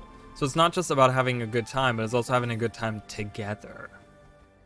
And as cheesy as that sounds, that's a fact. Like, video games are about having a good time. It's supposed to be a pastime, which literally, as the name implies, is supposed to, you know, you're supposed to pass your time with it. But you want to have you also want to have a good time with it, because otherwise you're just wasting your time if you're not having a good time. Having a good time, having a good time. Ooh, that little rock up there, it's like, that looks like the what is that called? I forgot what it's called. The early map, or I forgot what it's called. Can't think of it. My brain's kaput, guys. Here's Gluffy. Oh my god, I love her. Interesting. Jeweler and mine is kind of just regarding a first-person invention prize. But he said, I'm not one for baubles, but jeweling takes a particular attention to detail. It will also help you manipulate fine wires and circuitry. I wish sometimes those professions that you have, I mean, that would probably be like an even bigger scope of a game. Oh, there's Bian. Bian? I'm gonna say Bian. Hello. So this whole place is floating. I mean, what happens if the power gives out? Oh, that's it? That's what she says? Okay. I thought there would be like more. But I guess not. Where those professions sometimes would play in, you know, if I'm a jeweler, you know, being able to work with circuitry and wires and stuff, maybe in a story instance. I mean, they do that sometimes with like professions where like certain classes can do certain things, interact with certain things. And I wish they would do that more often. I always think of the of season 4 when you're in the prison in the Sunspear Great Hall that they then made into like a holding cells and stuff like that, where your profession plays a role in how you break out of there. That's so cool. That's so cool because it's such a cool way to interact with the world and utilize, you know, what profession you are. That needs to happen a lot more. Because different puzzles, they have different puzzles, but having different solutions to puzzles based on what your class is, that stuff is really cool to me. I really, really like that. And they haven't really done that for a while, which is sad, but and they only, you know, when they do it, then they do it like one time. Season 3 they did it, where if you're in Cataclysm's Manor, which is one of my favorite releases of all time, you know, Lake Dorig or whatever, you know, and you're in that instance, in that very last instance, which is also one of my very favorite instances ever. But you know, you get to you get to interact with certain things, you know, with the turrets, with the, you know, if you're like if you're an engineer, you can interact with the turrets or whatever. If you're a ranger, you can interact with the pet from the Beastmaster and actually charm it and have it attack them instead. You know, like all those, that's so cool to me, and I don't know how hard that is to implement, but kind of like sprinkling those throughout instead of just having it always be in like one instance, but then like heavily in that instance, because not every instance needs to have something for every class. And I think ArenaNet tries to do that, where they have like something that's but it could be like one instance where you go in and you can charm an animal to help you do something. And if you're not a ranger, then you have a different solution to that puzzle. But that doesn't necessarily mean that, you know, you get to do something else because you're a different class. It just means you get to do the default thing.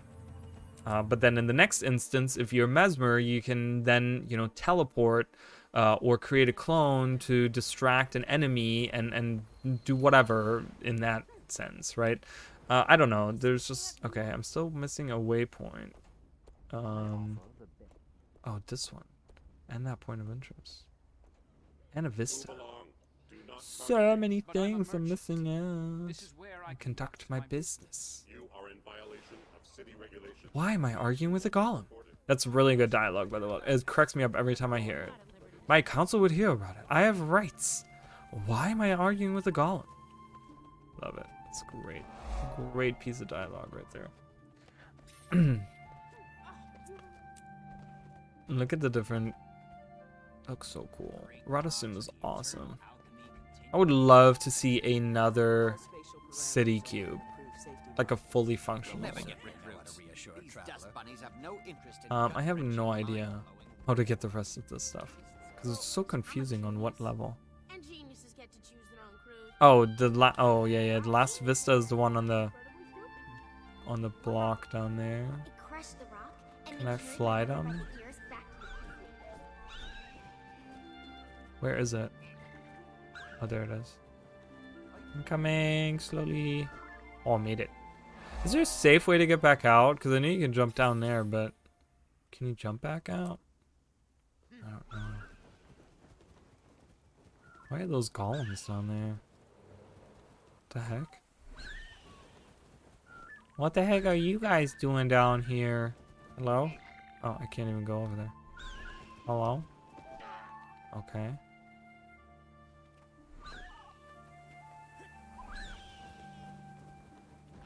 But like another functioning like Radasum that's maybe that doesn't have the 3 colleges, but there's like other things in there. That'd be really cool. Like I said, I'm not a fan of like having a certain characters be main characters, but they just make excellent side characters, I think. In most cases, you know, they're really good comic relief, but they can also like, I don't know, add a lot to the story. You know, like Anka or whatever, you know, she was really good, I think.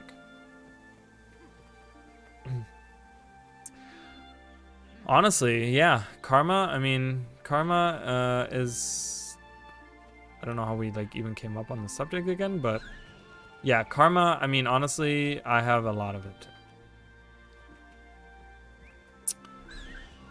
I always get a ton. I mean, I have like 500,000 in Karma. You know, there's certain things you can work towards, like legendaries, you can use Karma on some of the stuff. Okay, there's really nothing cool to see. I wish there was like some cool Easter egg down here.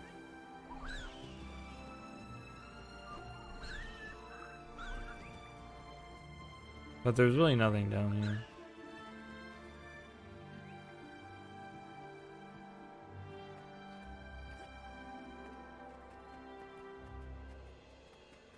Alright, let's go back up. I need to get to this. So I think that, is that right here? I think that's right there. Dee dee dee dee dee dee. Dawnside Quay. Idea Incubation Lab. Is this it? Yes. Because I think the Dawnside Quay, isn't that? Yeah, that's down here. That's that. I was gonna say.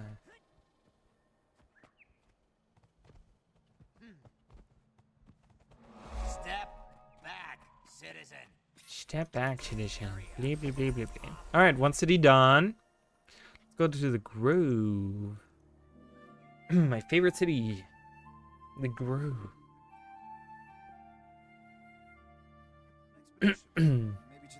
Alright, I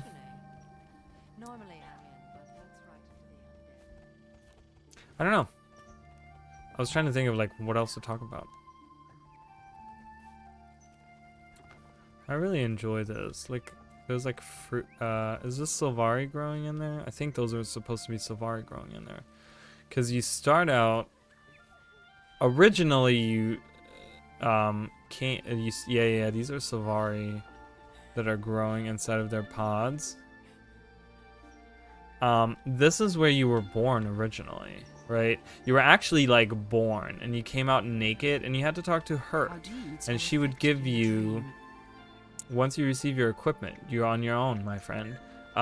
So that's what's supposed to happen. Like, you drop out of these, and then you go to her, and she gives you your equipment, and you move on. Now that doesn't happen anymore. They have you now start like right here, where you're not like you start right here, and you're not even at all anywhere around there. But that's actually where you're born in the original game. That's where you came out of. Was like out of these, because these are the fruit that they come out of. Then why do I feel the call to fight them and their creations? Humans have another concept called mystery. And then one cries. She cries. Why? I finished my lesson with the man who reported on bad terms. What happened? He suggested I stop pursuing the elementalist path and switch to thief training. Why would he do that? Apparently I have great prowess with light blades, but I don't want to be a thief. I want to use magic. So this is ArenaNet's way of just being like, haha, you know, in 2012 this was really cool because elementalists can use light blades. They can use double daggers, and that was their kind of like node towards like, hey, in our game, elementalists, like a magician, can even use light blades, right? And that's kind of the idea there, is that you don't need to pick a staff necessarily or a casting weapon in order to be you know, like in order to be a magician or an elementalist, so to say. You can be something else. I really love this right there. There's like a It's weird because it's like you can look down and you can see, look at that ring. It's like a ring of trees, this looks like, and it looks like a hole.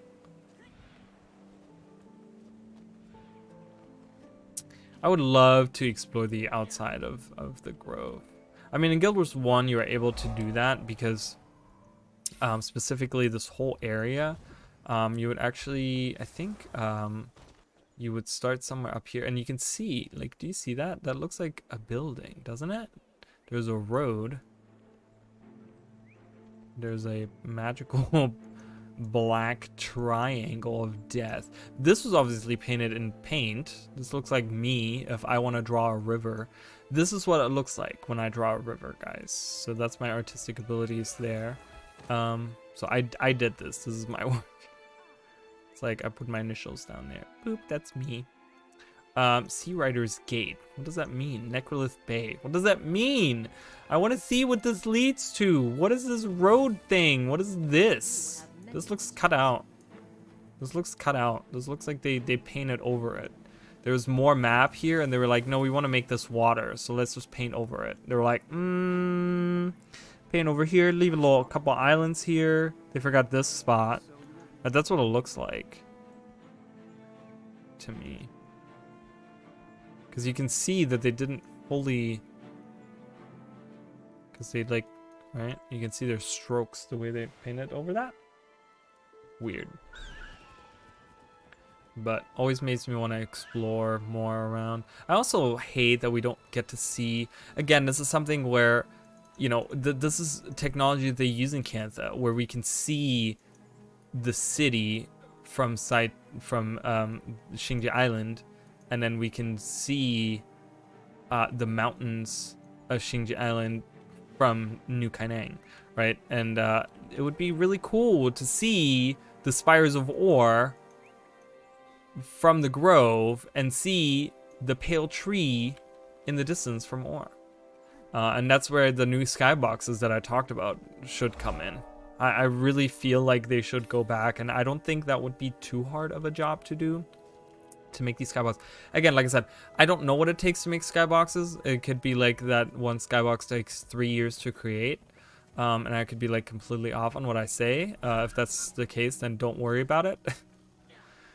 They're not that important, but I just think they would enhance that, right? It would be so cool to have, you know, yeah, the vista here pans back over to, you know, we get that really cool, like, Fear Not This Night, like, piano music. I mean, it's awesome. Right? You get the little, this is the crafting area. You get a bunch of the little, this guy standing on the table there. You know, that's the artificer thing. But it'd be really cool to look like, look, there's nothing there. Right? You can see the water down there. Or what I think is supposed to be water. Yeah. Looks kind of weird. I don't know, maybe see some mountains in the distance. Because obviously ore isn't supposed to be down there. But, you know, once we get to like a more southern part, is this something where we can go? Again, it seems to me that this map used to be a lot bigger than they made it to be. And when they, because you can actually see that as well. When you go through some of the trailers, and I think this is the, I want to say this is the races trailer for Guild Wars 2, like when they were introducing the different races. I want to say it might also be the manifesto trailer. I'm not sure, but look through those, and there's actually times where they pan, and this is something they, I think, Rhys Osby talked about it, didn't she? Wasn't she the one that talked about the Sylvari and how she talked about the Grove, or someone, one of the developers back then talked about how specifically the Grove had like different levels, which it still does, but they talk about how it's like the canopy, and then it's like the middle ground, and then it's like the water, and they actually pan the camera from these different levels, and it looked way different, and it looked much larger. Actually looked like a really, like, this map is so fast to complete because they have squished everything together, it feels like. Can I go in here? This is obviously supposed to be a door, but who's this woman? Sarah, there's something I want to... Do you people take squires? Whatever for. who are called to a wild hunt sometimes take squires to accompany and assist them. I'm looking for a valiant myself. I don't need a squire. I have assistants, but unlike you, they have skills. Oh, that's so rude. That's just such a rude answer. So this is interesting. I don't think this is mentioned anywhere. This is actually a node to the personal story, if you have played it, as a Sylvari, where Rhiannoch was the first one to die, right? He was the first, was he the first one? Yeah. He was the first Sylvari to die, or one of the first ones, or whatever, right?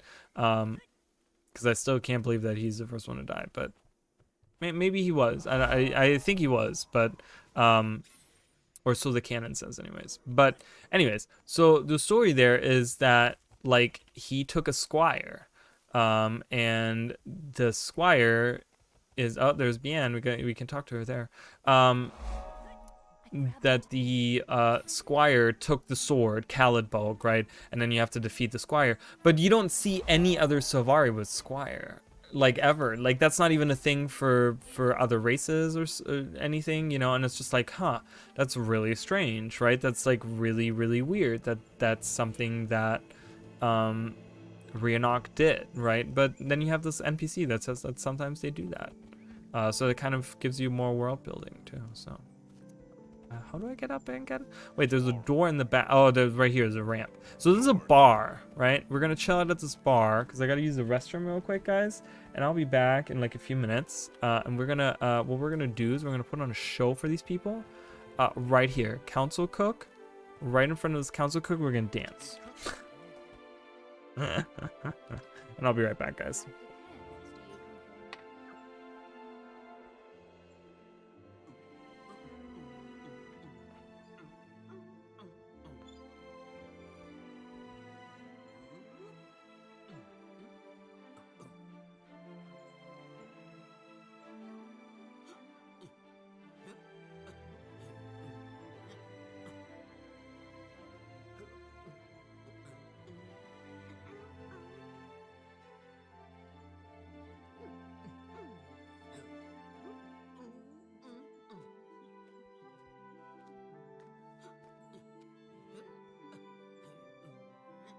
Our cook makes amazing dishes. I think you'll be pleased.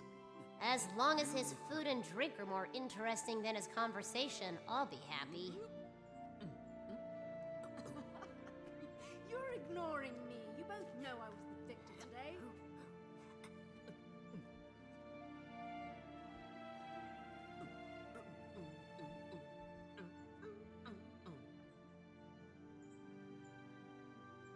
How's your day unfolding? It's going well, but it's growing busier by the moment. Don't work too hard.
Then she kissed me, like we've seen humans do. She put her lips on mine. And then she turned around and kissed someone else. And then someone else. Live well.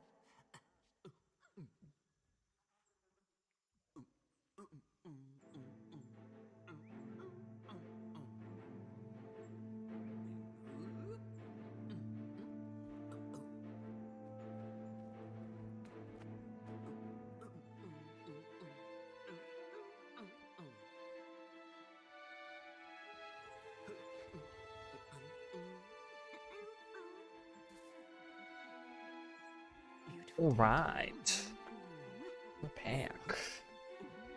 But yeah, I just think that one of the things about the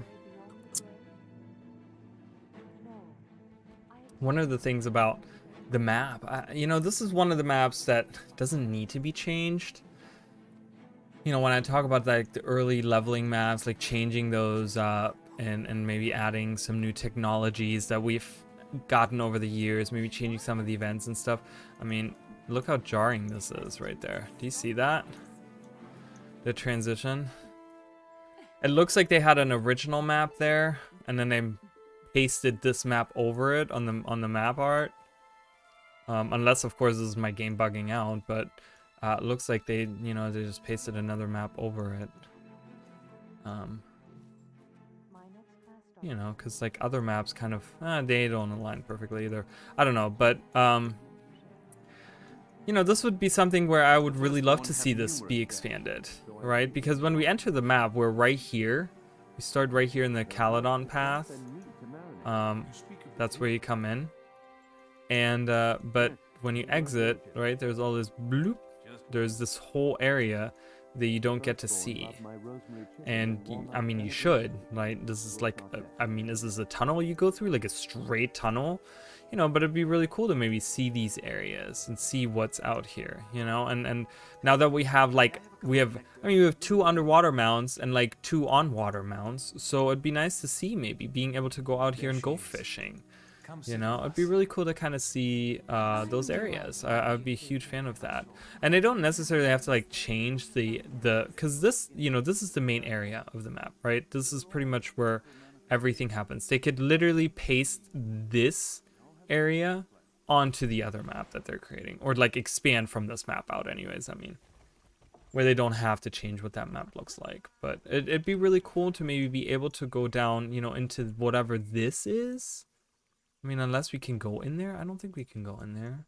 You know, and maybe climb down this branch all the way to this little island right here, and then have like a little fishing event going on down there, or you know, whatever. Like, I mean, they don't necessarily have to make an event, but have like a little fisher person here, merchant or something, and then have a bunch of fish here, and people are fishing out here. You know, have like a little. Maybe a little beach area over here, you know, where this is maybe like, I mean, South Sun is like right over there, and they have like cool beaches down here, you know. So maybe having this island be like a little cool, like a Sylvari Lake beach party thing, you know, where they like hanging out and they're like, there's newborn Sylvari that are just like finding out what water is and what the ocean is and what a fish are, you know, what a fish is, what you know, all those things, right? I don't know. That'd be really cool. If the dream calls you to it, I say yay. I mean, it'd be cool to see more water stuff in the cities, I think. It'd be really nice. I'm obviously missing a bunch of stuff right now, guys, and that's okay. Because we're doing okay on time, and I'm not to House of Kaith. You don't have to go inside of it, and there's really nothing interesting in there, I don't think. Why you're so angry? Whoa, look at that. Look at that shadow. Woo. Huh. Interesting. Some weird lighting thing going on there. House of Malomedes, who was the first of the night or whatever. Which is actually like, that's one of the mistakes they have made. Because they talk about how Malomedes was the first one to be born during the cycle of the night. So he's like the mentor. But they actually at some point say that Traherne was the first one as well. But I don't think that's true. I think they made a mistake there. Like, yes, he's a firstborn, but he's not the first of the night to be born.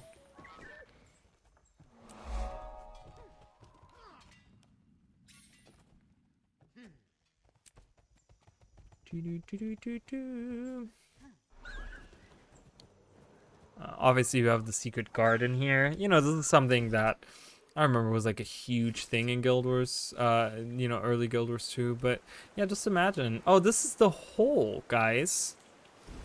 Oops. I didn't mean to transform into a kitten. Okay, so when we were up there, do you see these branches right here and stuff? And I talked about how, like, when you look down, you see a hole in there. This is the hole. Like, we look down into this thing. I'm pretty sure, anyways. Which is awesome. But wouldn't it be cool to be able to actually go behind here and like see what's past there, what's out there? Not that I don't love this area, but and they need to use these red bamboo things more often. Those are really cool, and they didn't use those like anywhere else. I love them. I have like this weird thing for like, yeah, it's a very pretty place, isn't it? I have this thing with like okay, so we have votes on this. So 2 people are not excited and 1 person is excited for the profession update.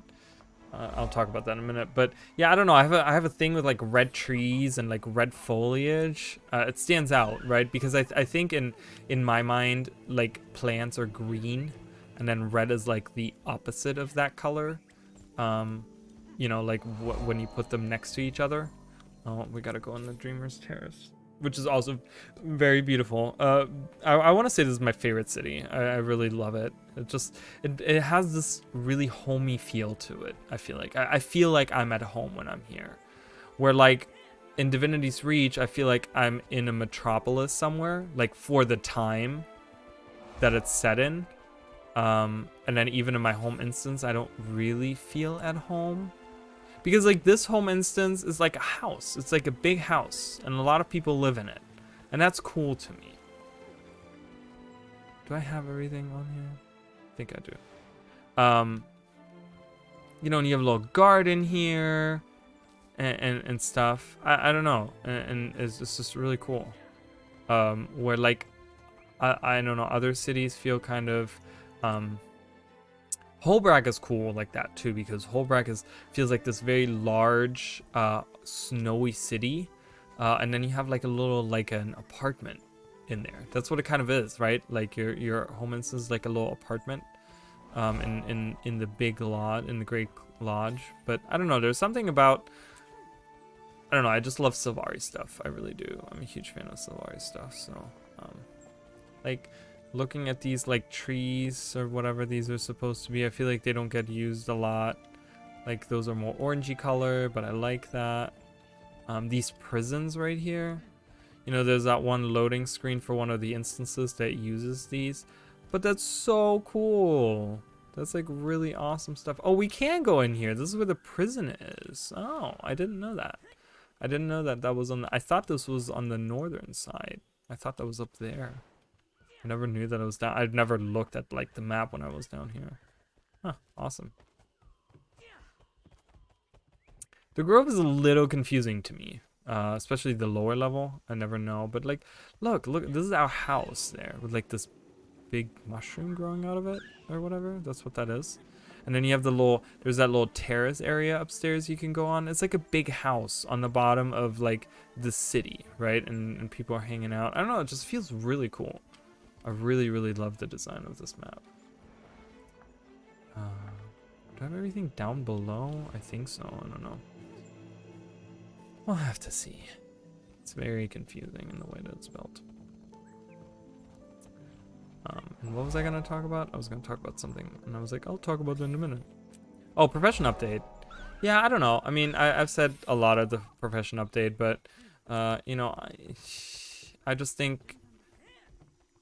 I know that people maybe get upset about certain things that get nerfed, but I'm just glad that there's changes coming, because I just think that where the fear, or not the fear, but the not excitement. What's the opposite of being excited for it? Like, I don't know. I feel like, I don't know what the exact opposite would be, but you know, people that don't feel excited for it, I think where that feeling comes from, maybe, you know, I don't know, I'm guessing here, but I feel like it's because how they think, and they might be right, that whatever they're playing might get nerfed, or a game style that they like gets changed in some way, right? And that's maybe isn't good. And they feel that that's gonna make that class that they're playing right now suck. specifically like, you know, someone that's a banner slave and that enjoys maybe being a banner slave, and they like using banners on a warrior, and they just think, oh cool, so this is going to be like a quickness thing and whatever, right? And it's not going to be that great anymore, and people aren't going to really want it anymore, and it's not going to feel the same way, blah blah blah, whatever. You know, there's a million ways to think about those things, but I just think that that's warranted, but only because of how not frequent these changes happen, and when these changes happen, they're not significant enough a lot of the time. A lot of the time, those changes that they do, the updates that they do, are they can be significant in certain ways, but then they also don't like do it often enough to change that up, right? I talked about this before, where I feel like the meta needs to be changed all the time, but it's also something where you like, they change the meta for one update and then they leave it for like 5 years like that, and it's just like, okay, that feels bad. It's like, okay, you nerfed this one class, which is okay, you know, whatever, but then you leave it nerfed and you keep giving certain other ones. This is the last one that I'm missing, which is on the very lower level. Where it's, you know, and then it just feels bad to play that class, and it just like doesn't get updated enough, you know, and then they boost other classes to the point where those are really, really good, leaving behind that one particular like elite spec or role or class build, you know, build set or whatever. And so that's why I think, you know, if they do more frequent updates, but on top of having the more significant, where they bring a lot of those that have been nerfed over the years up to standards like Firebrand and Scourge, you know, that I think people would be more excited to have these updates. You know, because I can totally get the feeling of maybe not being excited because, hey, maybe they're going to nerf my class and then I can't play my class for the next 3 years, or my build that I have for the next 3 years. But, you know, I don't know. They need to make them significant enough to the point where like, oh, okay, we made this change, you know, for the last quarter, like the last quarterly profession update, we made these changes and people didn't like the changes, so now we're making other changes, and they're then other significant changes, or they've, you know, whatever, not necessarily in the next update, but maybe like, you know, half a year later, right? And it's like, that needs to happen more often, and it doesn't happen often enough. You know, they nerf something and then they leave it like that, even though that people complain about how much it's nerfed and how much like other builds don't get nerfed, and it just feels bad for those people, but then nothing ever happens. So I think ArenaNet needs to like find some kind of balance there for themselves, where they look at those things more often. A Hawkeye Griffin. Imagine we could have that as a pet. I still retain, this is a Red Wolf Veteran. That's not a creature you see out in the wild. That is not a creature you see out in the wild. Whiptails of Aurora. That is indeed not a creature you see out in the wild. Oh, this one sucks. I'm gonna go up top. Oh, what is this? Two names, Mikal and Efkina. I don't know if that's a reference to anything.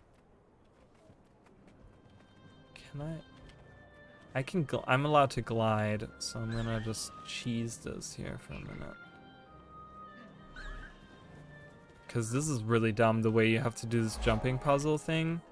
You have to like jump from down, like the regular way to do this, you have to jump from down here, but you have to do like the latter half, like this half right here, almost completely blind, to the point where you don't even know where you're jumping to anymore, and you have to get on there, and then you have to like jump around, like go all the way around, and then you from there can jump onto there and you can hop around.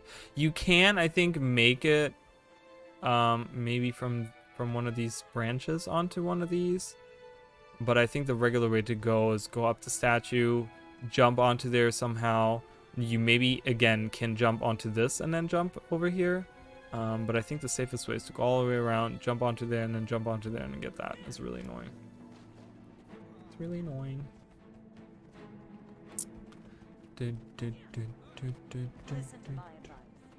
Listen to my advice. Who just said that? Who just said that? But yeah, and you know, and this goes back to which, you know, we've talked about, which is something they said they're gonna do, which again, I'm giving the benefit of the doubt because again, I just think they're kind of going back to really working on these things. Okay, I messed with the map somehow, and now it's like not showing me the correct layer of the map. Oops, I didn't actually click view. But that is the, like, the weapons, right? It goes back to the weapons where they either don't update them or update them one time, but then they don't update them again. And it's like, no, you know, you updated all these other professions and these other utility skills and these other weapon skills, but you haven't touched this particular weapon set in forever. And the, you know, I can't say that when they, is the pavilion, I was gonna say, is there one in the bottom, but there isn't. Okay. I can't say that a change like changing the power coefficient by like 0.11 you know, it is changing the skill. It's not, you know, that's not significant enough. You know, that's like min-maxing a skill almost, right? It's not significant enough to the point where it will matter to 90% of the player base. It'll really only, you know, matter for, you know, certain end game things and stuff like that, but it's not significant enough to where it really matters. We have this statue. I think this is supposed to be Melandru. I just don't know who that, like, she's never depicted with like horns on her head, I don't think. And it has like a little, like a mask on there, like a veil of sorts on there. I'm not quite sure who that is, and that's a statue you come across many times. I think it's supposed to be Melandru, but I'm not 100% certain. This is also the Awesome Quarter, which is the like the people from Alona, right? So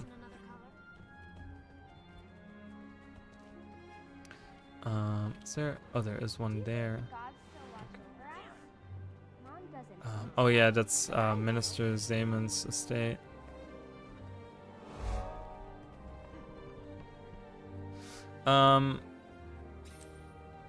But yeah, I just think that if they that's so cool. I don't think I've ever been in this corner right here, where it's like you would, you know, maybe expect, I don't know what you would expect to be in those, because you have like the water, the pipe stuff here, and there's a door that leads right into it that's all like gross and rusted. These are dangerous times. There's an ongoing, please move along, what happened? I'd recommend you start locking your doors at night if you don't already. The bandits are relentless. This is talking about the personal. Just to be clear, everything's under control here, no cause for concern. So this is obviously a reference to the personal story instance where the poison, right? But that instance takes place at the top there. That takes where the pipe goes up the ramp, up the wall, or up the walkway or whatever. I don't think you actually come down there. So it'd be really cool. Again, I would love to see underneath Divinity's Reach some more for the actual dungeon that's underneath, right? Because there's an actual dungeon underneath, and I would love to see that. That'd be so cool. The crypts beneath Divinity's Reach. I made a video on it a long time ago. Just a short video, but it was there. I made it. Can I go in this way? I can't. That's sad. Sad, sad, sad. Another random statue here. We have tombstones. I don't know if these are people that we know. Adrian Brand. It's face. I don't know if these are Releva Cano. No, I don't know. Unknown hero. Without you, we wouldn't be here. The Malloy family. Is this the Reverends of Guild Wars 1? Malloy family? I don't know who that is. Lililis. Master Necromancer. The greatest curse she could lay on you was to make you her target. Huh. Okay, I don't know who those people are. I don't know if they're significant in some shape or form.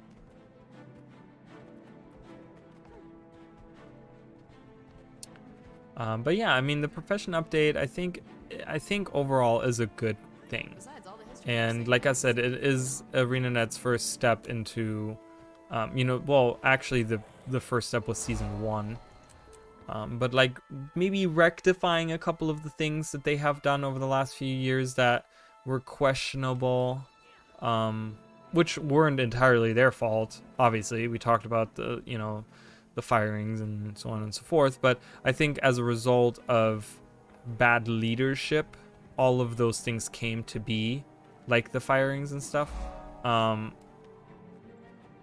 So maybe that's a way for them as a company and not as individual, you know, because I don't think individually that they did a good job, or that individually they meant to, you know, do certain things that people didn't enjoy or didn't like or whatever.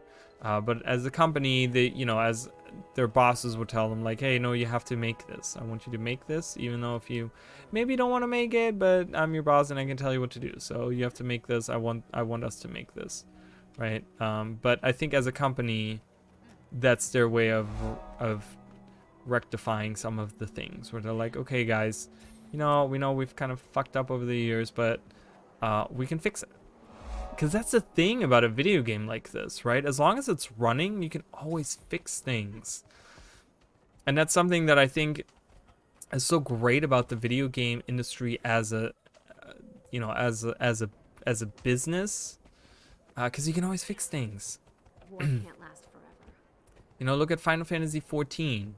If they hadn't gone back and like shut down the whole thing and fixed it, it would have probably just died and fallen to obscurity. Now it is one of the biggest MMOs, if not the biggest MMO out there right now. And that's really cool that they were able to go back and say, we're gonna delete everything that's the game and restart new and make it anew. And yeah, and you know, ArenaNet doesn't have to do that because I think it has a lot of things that are good about it. But I think there's certain things that they can just make better that they already have. And like I said, we have so many maps. There's so much story out there, and I understand that people want more story. You know, they get tired, they get bored of the game. They want to see more. This place is really beautiful. I really love this little fountain here with the little angel people. And you go up, and you know, you have these people. I don't know who they are. I'm going to ask him. Wait, don't men usually propose? Oh, he would, but his family's fallen on hard times. He wants to be in good financial standing before we marry, as if I cared about that. I want him to know that I stand by him no matter what. Are you well? What does he say? It's hard to imagine life without Kiko. She helped me through some rough, really bad patches recently. I'd never do anything let her down. Oh, that's sweet. I love that. And then you go up here even further. It's very beautiful. It's like a little garden area. You know, you have a little fountain there, some trees, some boxed flowers. Why am I lagging? What's happening right now? And you have the statue at the end. It's really cool. You drop down here. That's really beautiful. Beautiful. Pretty and beautiful. Turned into beautiful.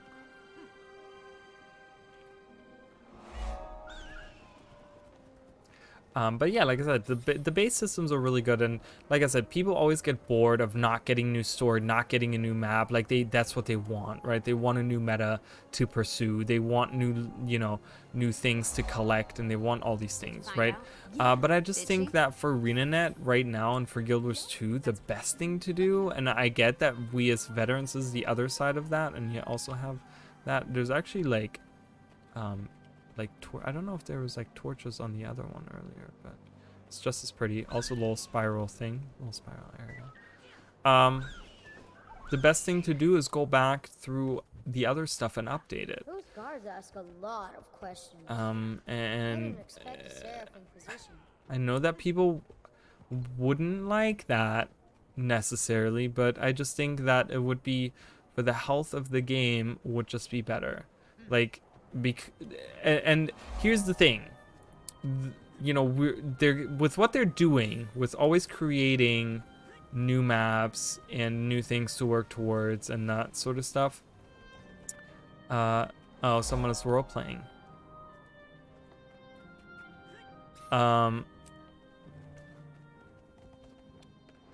Which is awesome. Always happens in this the Maiden's Whisper.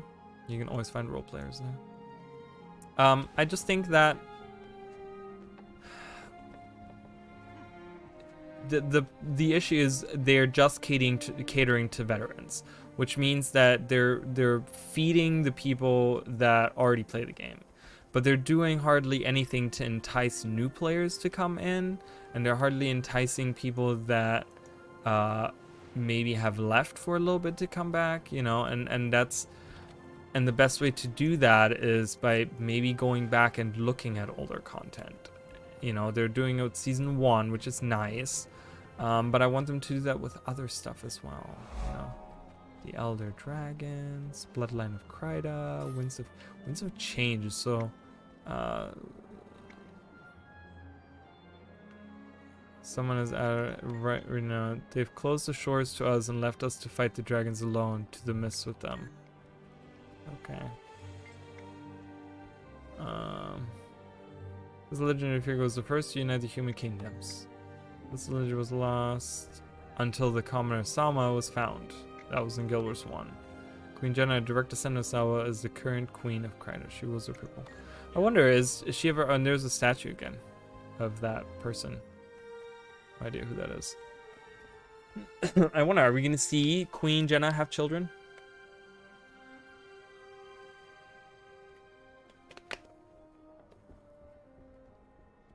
Or rather, here's a little bit more of a theory-based question. Have we already seen the children of Queen Jenna? Is she maybe keeping it a secret that she has children? Or, you know, are certain kids out there hers, you know, that maybe they don't name them or something because they want them to be hidden because of everything that's been going on?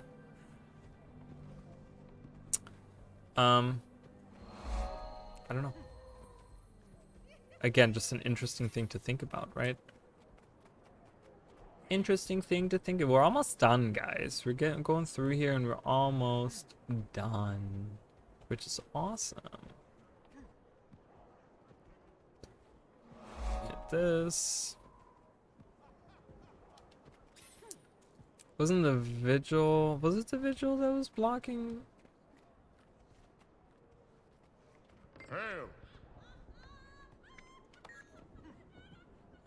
No, there was because the entrance to the crypt, to the crypts of Divinity's Reach, I think they might have had not Seraph soldiers.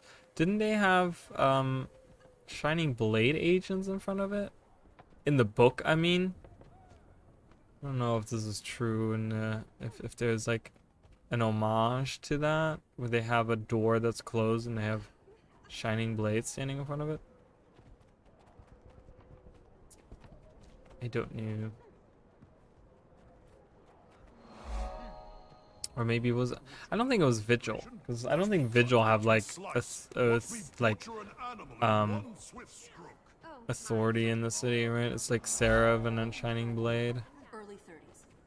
Oh, Skull Plaza. This is it, guys, right here. Skull Plaza. This... So I think, right? Hold on, let me double check that, because that is something that I'm really curious about.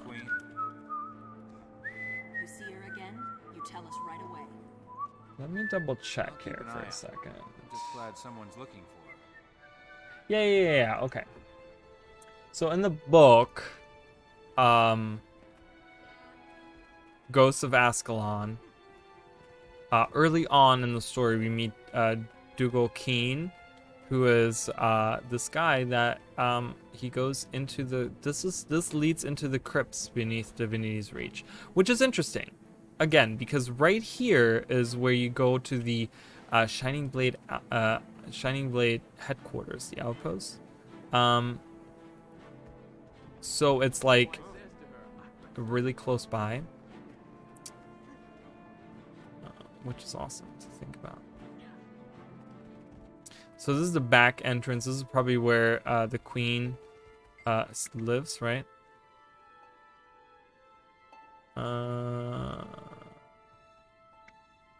And can you tell me about the queen? Direct descendant. Gives all herself. And can you tell me about the shining blade? Blah, blah, blah, whatever. We don't care. I guess it's the back entrance.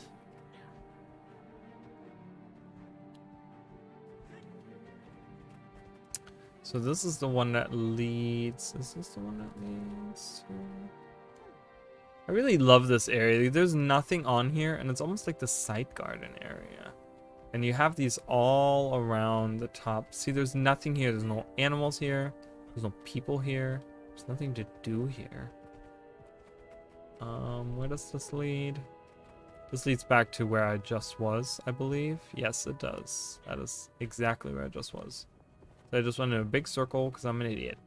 There you go. There's certain like back areas in this in the city specifically. How many more do we have to do? This is number 3. Then we got to do Holbrack, and then we got to do Black Citadel. And then we're done, guys. Then we're done with the base map. This is my second ever only map completion. I've only done it on my very first character and then this character. I've never completed it. This garden is awesome looking. If you haven't checked it out, make sure you do. Queen's throne room. Queen's thorn room, they should call it. We also, you know, there was theories about this rock behind Queen Jenna. As you can see, a lot of people were saying that this is like a piece of the Bloodstone. It looks like it would be the opposite of the Bloodstone, because the Bloodstone has these like really dark markings on it, red, and it just emits this like dark aura, where this stone doesn't. But we don't really know what this stone is. Like this is a mystery, right? Is this a powerful artifact, or is it just like there to hang out, right? Do you have business to discuss? I'm curious about your personal guard. And then there's a niece. When you did your presence of the shining blade. Thank you, I appreciate it. And there's Shadow. Shadow is Queen Jenna's pet cat. Lady in waiting. I would like to meet. I would like to actually get to know these. I'm sure they know some crazy stuff about the queen. See you there. Reminds me of the what is that? What was that show? Forgot what it's called. With the Queen of Scots or whatever. What was her name? I forgot. Mary, Queen of Scots. What was that show called? I don't know. But that reminds me of that. Which was really weird, because there was a lot of things they did in that show that was very questionable. And then it got canceled by the end, and they had to rush the last season, and it was horrible. Oh, no worries. Awesome. I'm glad you were listening in. I hope raiding went well. This is a great area right here, because you get all the gods things. Time to demolish that statue right there, and put a different one up. There's Melandru. Melandru is such a weird mystery. I want to learn more specific. If I had to pick any god that I want to know more about, it's Melandru. She's the oldest of the gods, so she knows the most, I would presume. And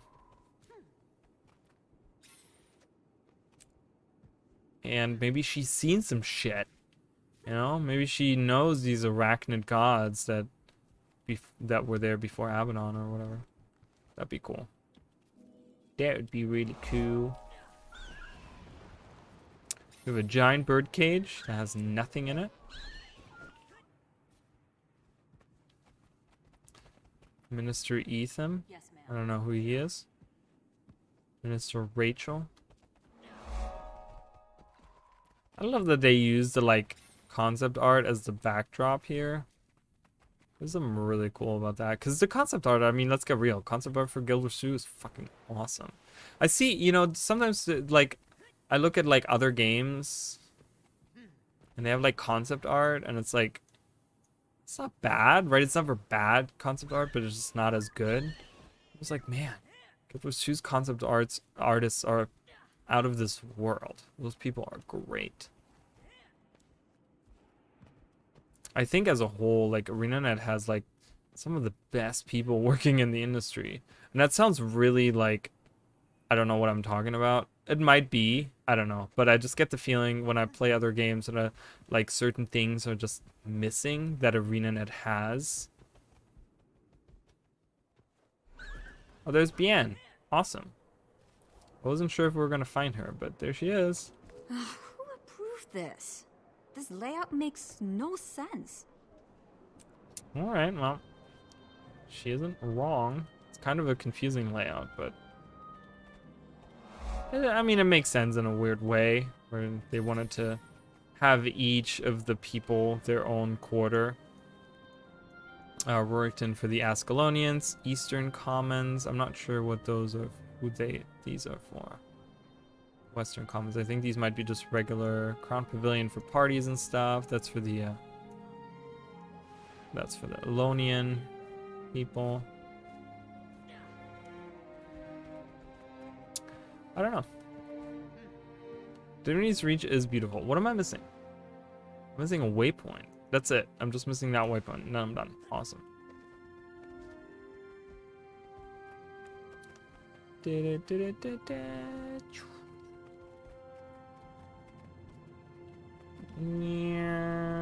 we're coming through.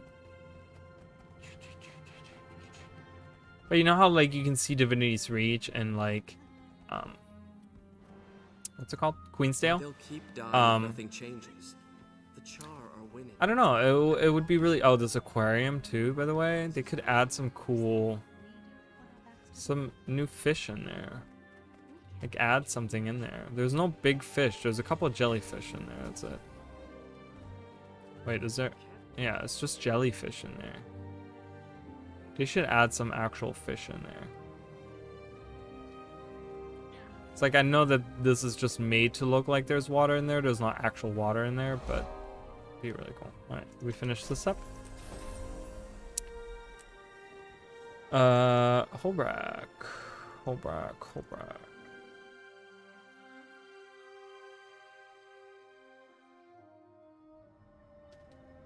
I love Holbrook. A little snowy city like this. Awesome.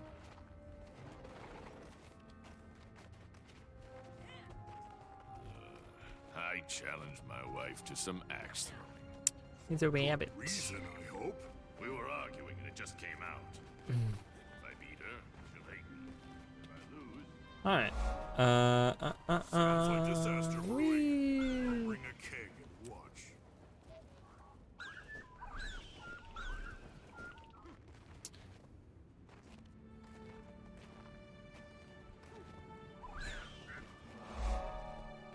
I know that people want specific like expansions for like, you know, Ice Speed Saga was supposed to be about the Norn, ended up being more about the Char really.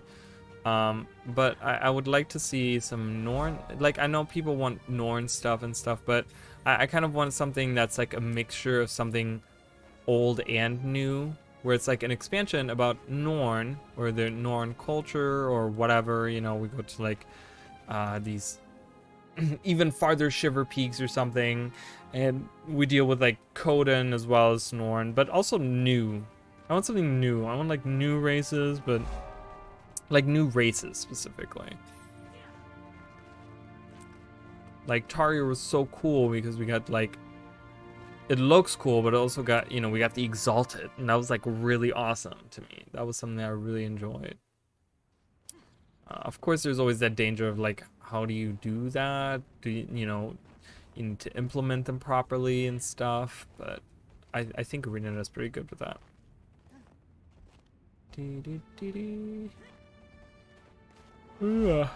Alright.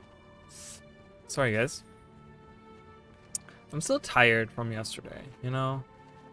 Just kind of, that's the one thing that sucks too about holidays, I feel like. It's just like, it takes me a few days to like recover from it, and then by the time I'm recovered, I gotta go back to work. It's just like, what the hell? Look at this, looks so cool. Just kind of wander around here, do nothing specific.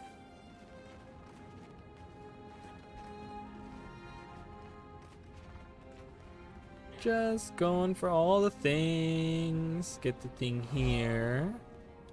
This is where the vigil is.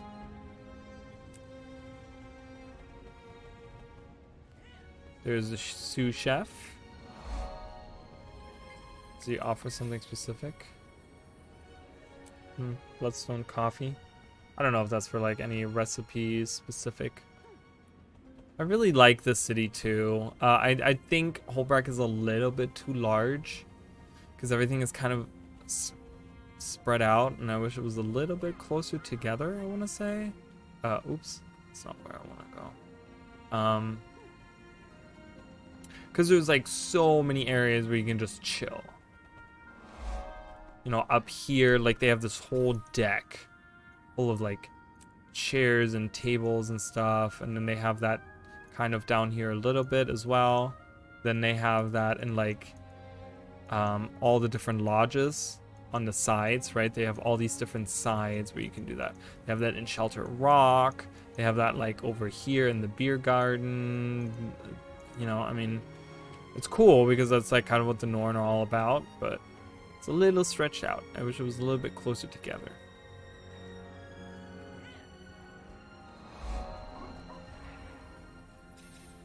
So this would be a map that maybe I would squish together a little bit more.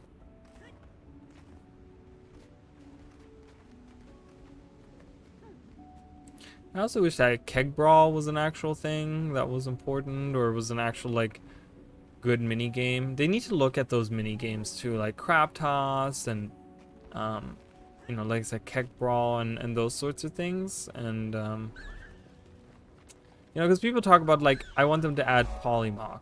I would love that too. I really enjoyed polymorph. You know, it's like a miniature Pokemon game inside of Guild Wars. It's awesome. It's great. But we already have mini games in the game. I want them to like look at those and make those like actually really good. Maybe be able to like actually earn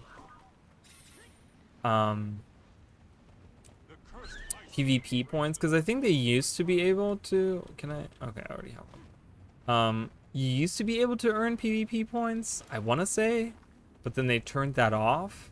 So it's like, it's a PvP activity, but it's not. It doesn't earn you any PvP points. It'd just be kind of cool to be able to do that.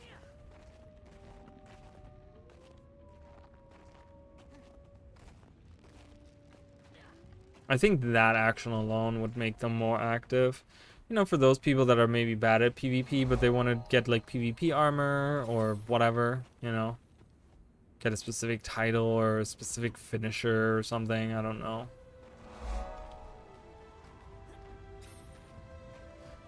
Again, it goes back to like veterans versus new people, because veterans would never want that, because the ones that do like PvP, they already have everything unlocked in PvP.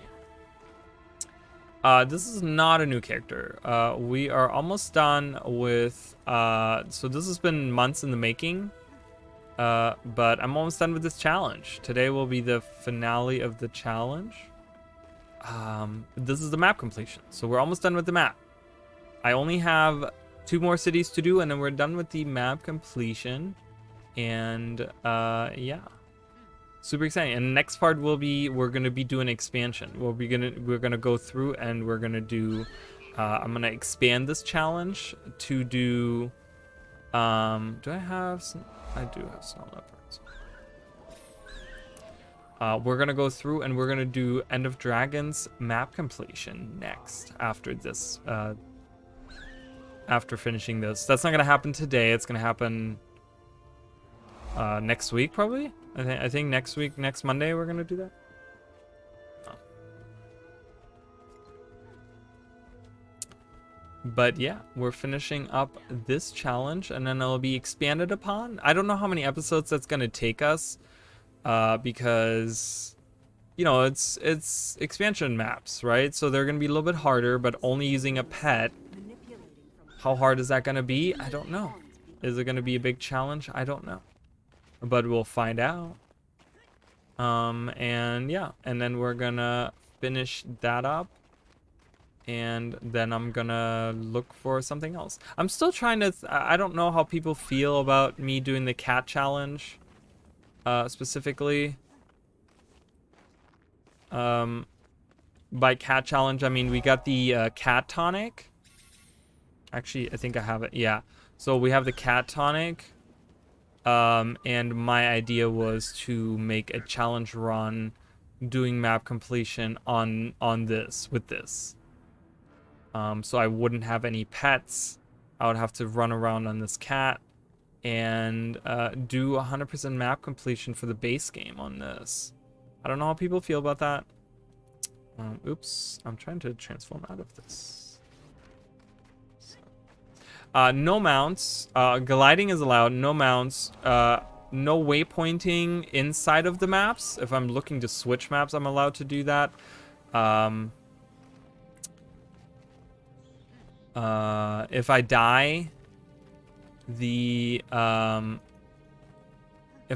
only thing that I'm allowed to teleport to is the closest waypoint that's available to me. Yeah, and that's it. These are my only skills. I was only able to use these only like command skills, and these were the only ones I had throughout the whole play session. Yeah, and that's pretty much the challenge, right? Just a pet. That's it. And we made it. I mean, this is the last one pretty much for the base game. So if you guys are interested in seeing that, it's up on my channel. I'm gonna make a playlist for that. I don't think I have a playlist for that. So you'd have to look at the Tamer challenge. It uses the same, I have the same thumbnail for the whole run. So just look for those, and yeah. You can find those and see how that went. It went pretty well. The ore maps were pretty fast because there wasn't any hearts to do. They were pretty easy to do. So this is the second challenge that I've made. The very first one took me a long time to finish, and that was the pacifist run. So that was I was on a warrior. I was not allowed to use any weapon skills, and I was supposed to level to level 80. But I was not allowed to use weapon skills. So I had to go around, pretty much do map completion to the best of my ability, and kind of do hearts to the best of my ability. I can use the F key, but other than that, I wasn't able to, like, when I pick up an item or something, I wasn't allowed to, like, press 1 or something if there's something that you needed to do on there. Unless I had to. I think there's, like, 2 hearts that you have to do that in all of the base game. Otherwise, you don't get any progression on it. So I did have to do that for this challenge. Not for the other one, but for this challenge. Yeah, and that was my first challenge, and that took a long time. I took a long break in between because it was like stretching on, specifically in the middle part when you were like from I want to say from like what, level 30 to level 60 or so. It was just kind of dragging on for a little bit, like even into the 70s. I was just like, oh my god, I can't wait until this is over. I was just getting kind of annoyed. This one was actually pretty fast run, I gotta say. This one was actually pretty quick. Pretty fast stuff that we've done here. I think we did pretty good. But like I said, I might do the cat challenge, doing it in this tonic. It's a combat tonic. If you die, you don't actually get transformed either. So it's literally, you're full on able to just exist in that tonic. And, I'm really thinking about doing that. Really thinking about doing that. I really love that little, right? You get the snow coming in. Feels very realistic, where the snow would fall in, but because it's so warm in there, it wouldn't just fall straight down. It would just kind of be blown up because it's warm in there. White bear. My wife hunts for food. And what do you do? Whatever I want. Yeah. Sounds like a fantasy. But yeah. Fun times. And yeah, this won't be the last challenge. Like I said, I'll definitely be doing more challenges. I just have to come up with them. That's the only problem. No map. That's actually an interesting idea. No HUD. Well, the issue with that is that it would probably die so much because I know you get the little the frame around when you lose health, but I feel like it does it too late to the point where you're gonna die really quickly. So I'm gonna die a lot. I mean, I don't know how I died this many times on this character. I died 121 times on this character. I don't know how I did that. There must have been something that I really got stuck at. I don't remember that, but that would be okay. I mean, that would be, I guess, that would be the heart of it, right? That would be heart of the challenge, to be dying a lot and to like overcome that challenge of dying a lot. So doing a cat challenge with no, I would kind of have to get used to the skills because I need to know what my skills do, but I think that's an interesting idea. No HUD.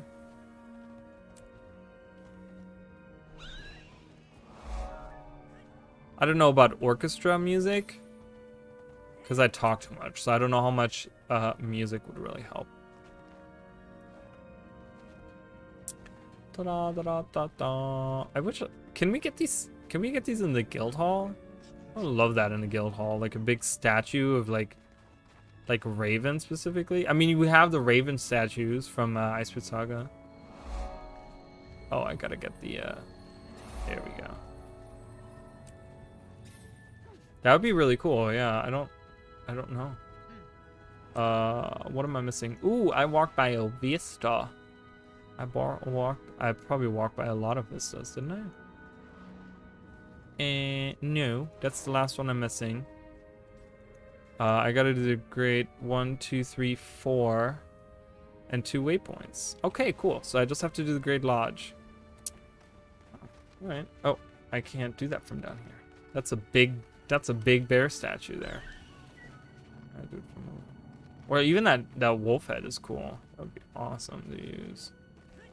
I still think, like, you know, I made that char tank video recently, and like a lot of those, I'm just like, man, I wish we had those as decorations for your guild hall. There's so many things that I feel like Arena could make as decorations for guild halls.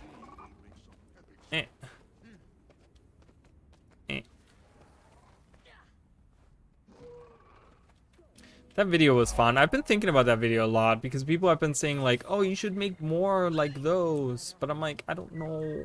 I don't know what style of video I can make that's like that. Like something else that I can talk about. It's really... There's really nothing in the Guild Wars universe and you know that is like that. Where you can talk about those. So... I don't know. We're hopping up the path. Of course, we have like Joras everywhere. There's like this little shrine of Jorah here. We earlier saw 2 statues of Jorah. Alright, I gotta turn around because I gotta get that waypoint up. Ah, I could have made that. Look at all these people. I love seeing all these people. Like, probably some of these people haven't played for a long time. Like, that looks like a new person. And I love that for them. I love that for them. I wish I could experience this game again. Like, erase all my memories of this game and just play it again.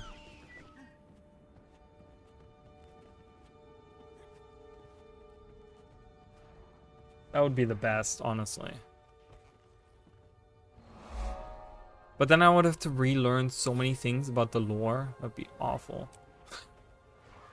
That'd be awful. No, it's not. I enjoy the lore a lot, so that's why I'm like, don't know, I would probably be okay with it. Okay, let's go visit Newt over here.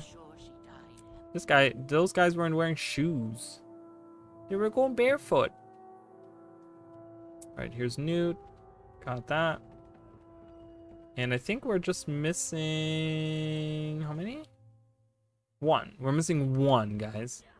I only need to go to our home instance and then we're done with this. And then we only have one more map to go, guys. That's it. One more map and then we're done with this challenge.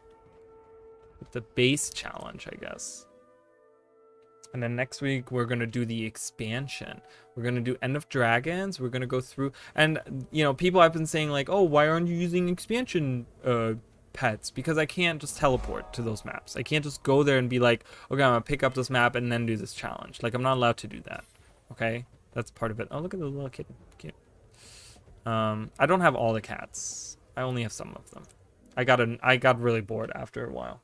I was like, this is becoming like real life. I have in real life, just for those of you that don't know, I have, what, how many? 11 cats? 10 cats? I don't even know how many I have on the top of my head. All right, this map's done.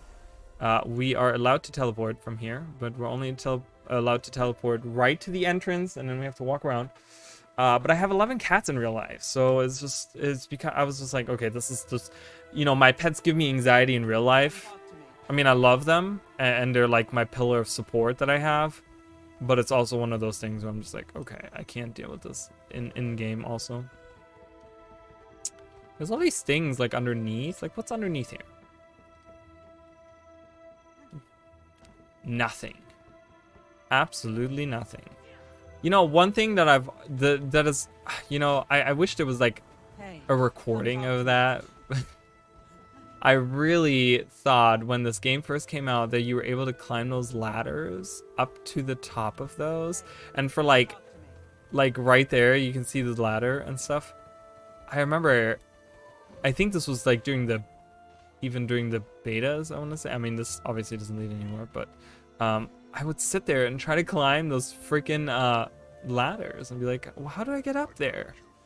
You know, because I thought Guild Wars 2 was going to be that game where you could climb walls and climb ladders, and it wasn't like that. That'd be really cool, though. Who would enjoy that? Who would enjoy being able to climb walls and climb ladders? I think ladders in particular, they should definitely do. Ooh. All right, we're in the Black Citadel. Actually, the Black Citadel is pretty cool of a city. You know, I've been recently for the tank video, I've been spending a lot of time here. I've taken, for that video, I took so many screenshots of this area. It's not even funny. But you get to see all those tanks and stuff. It's really cool. You actually get to see that guy roll. Not actually move, but just his tires are like moving. Yeah. Oh yeah. Oh yeah. He said, oh yeah.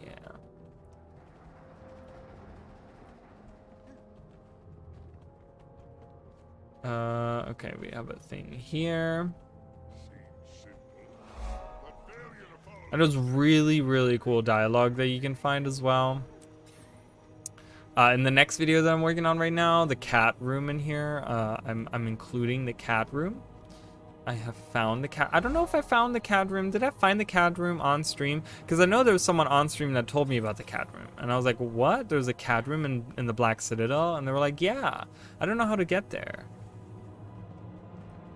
And then, I don't know if I did it on stream or after the stream, but I found the cat room. And I was like, what? I never knew about this. I was enlightened today.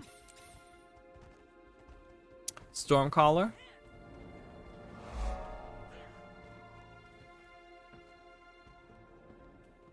This is the Gladium corner thing. This is really cool. This is like this really weird like sci-fi fantasy novel, like it's a little bit like Star Wars-y in the way that it's presented, I feel like, where we have like all these random things that are very like close together and everything is a little bit raggedy, like it feels like that, right?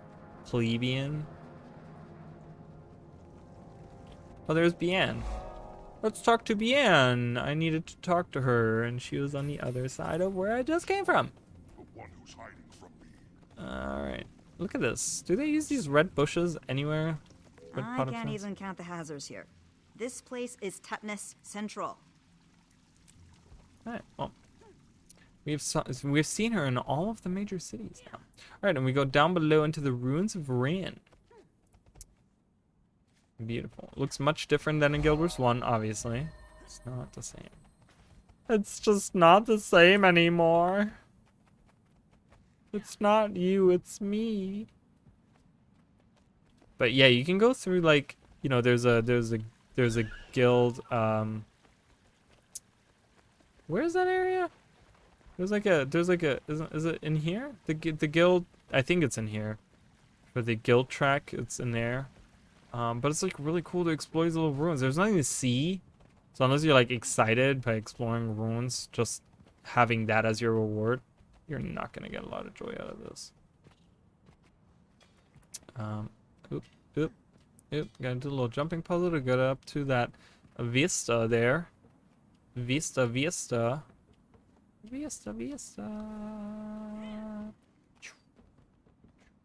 But they lay it out pretty easily for you, and boom, and there you are. Doing vistas was like a great introduction for jumping puzzles. Like I didn't start getting okay at like I was really horrible when Guild Wars 2 first came out, right? At jumping puzzles. I was like the worst. I was horrible. It wasn't fun, okay? But then I did I did map completion on my character. And you know, there's a lot of areas that require you to be able to jump to, like specifically a lot of vistas. Once I did that, I started getting better at it. That was like my first introduction, because it's like they're like light jumping puzzles. Like that was like a light jumping puzzle to do up there. You know, that was like you needed some knowledge of, you know, how to move your character around, but it was very forgiving, and you're not going to die if you fall down, and you know, you don't have to like it's not that long either, right? So it's a good introduction to that. So, how do I get to that? How do I get up there? It's not worth the stress. Rabbit would hit the spot. I don't know how to get up there. Oh, down here. Ah, see? And Arena kind of like lays that out a little bit. It makes certain things that are really obvious if you look at it. But you could like walk by it if you don't know what to look for. But if you're looking for something, see that little rock pile that's down there? It jumps out at you, right? You're like over wait, that was before. Wait. Oh no, I'm above it. That like this little rock wall looks a little like it's like, hey, jump over me. I'll lead you to something fun. And I love that. I think Arena does that really well. There was that one earlier that we did in Holbrack. I think it's the vista right here, where it kind of has the, was it that vista? Or, yeah, I want to say it was the one that led to the bear vista, and even the one down here, where it kind of like it lit up the path for you. Oh, it was right here. It lights up the path for you, and you kind of have to jump, and then you go around, right? And it looks like it doesn't light up the path, but the jagged like ice pieces are coming out of the side, and it looks like they're lighting you a little path to where you need to go. So it's really cool. That misty, look at that mist up there. What is that mist? And you actually can go down there, and they have these ghosts that spawn up here, and they come down, and then they go around the path, and then they like get shot at by cannons or whatever. So there's like a never-ending fight down there that's going on. Get Gate to the Bane. Ooh, look at that. That's really cool, looking at the like char engraving on there. See, like, you know, and that's the thing with like mounts. I don't dismount mounts. I don't dismount. I don't dislike mounts. But I just think that sometimes, you know, it's just it ruins a little bit of the like work that's been put in by the people. Because there's so many cool things to see. And if the first thing that you do is get into the game and people are like, okay, let me help you get your mount, let me help you get your raptor, then these people will never feel like they ruin a little bit of the immersion, I feel like. This, of course, is not as much in later maps because later maps are stretched out so much more.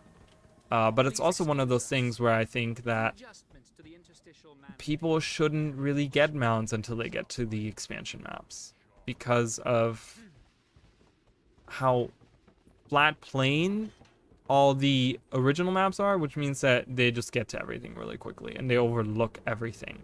But there's so many cool details that ArenaNet has created. Yeah, that's like really cool. Is that same emblem again? I don't know. Plaza of Remembrance, some kind of memorial figure. Naturally, here we honor warbands who have lost in who have been lost in service. Whatever suits your fancy. Is it okay for me to look around? The dead don't care. No crying aloud. Kind of having that soldier, the idea of being soldiers come through. So this is where the mist was earlier. Is there an explanation to this? Because there's a Laura merchant up here. There's like weird mist on one of the balconies. Was that from here? Hello? Yeah. Look at that. There's like a broken pipe or something. Or maybe it's supposed to do that. That's cool. You can see that from all the way down there. Jesus. Shows you how large this game is, huh? Look at it. You get to see the ruins in the back there. It's so awesome. So awesome. And people just don't take that in when you like run around on your mounts. And you know, like I said, a lot of people play this game like this. So just so they can see the ground targeting better and they can move around better. But it's like, I like to play like this. I can look up and appreciate the vastness of this game and the weird placement of this door. Look at that door. Look at that weird door there. I'm sorry, that's gross. That vista we kind of missed. Do you guys want me to go in the cat room? Do people want to see the cat room? Do people care? See the cat room? I mean, I'm making a video, so if you care about the cat room, just, you know, wait for the video to come on the channel. It'll come out at some point. Wall Street Bully. Love it. Love it. Glass buildings like this. Awesome. Whee.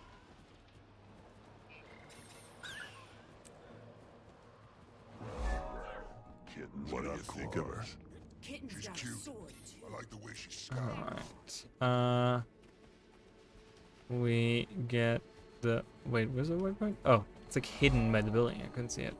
And there is the priory thing, which is like way inside of these ruins.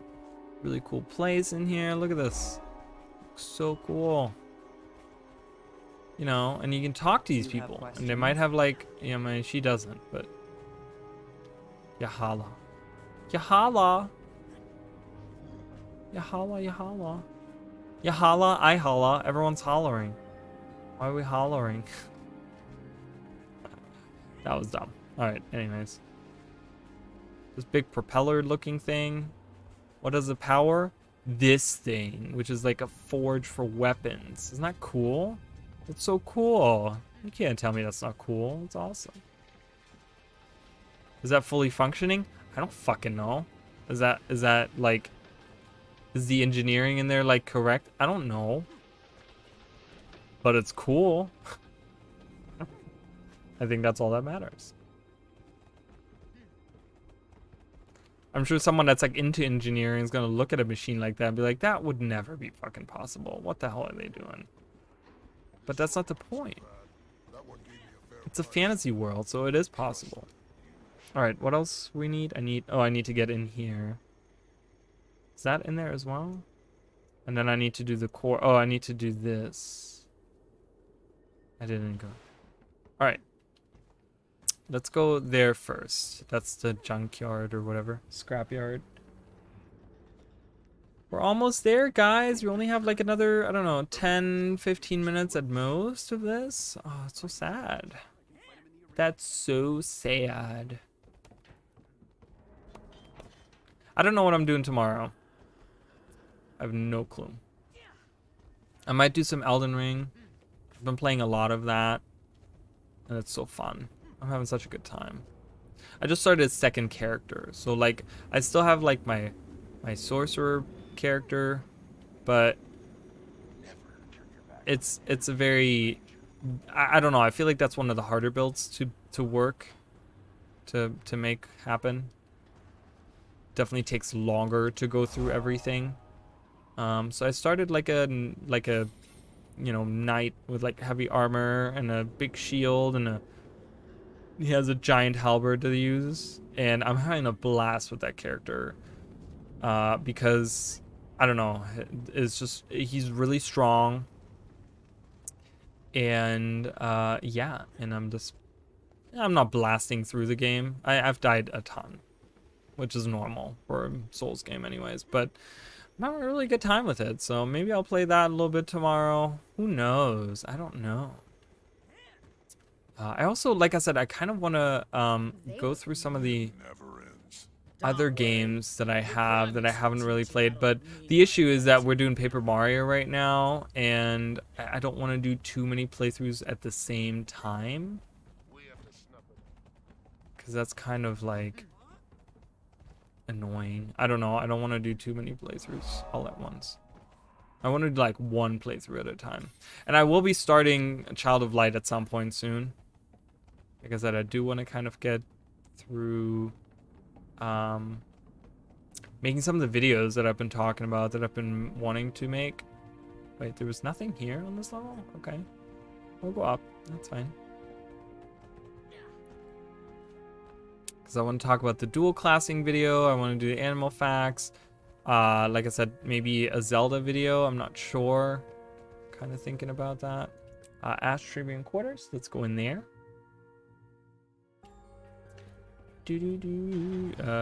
Okay. It's very large. The Imperator's Core area is very large. Oh yeah, Torga Desert Grave. That's right. I want to see the other citadels. I want to see the Blood Citadel. I want to see the Ash Citadel. Like, what do you imagine? Like the Blood Citadel, you know, we've seen the Blood Keep. I would imagine the Blood Citadel to be like a big Blood Keep, right? That's what I imagine that to look like. Command Core, let's go in there.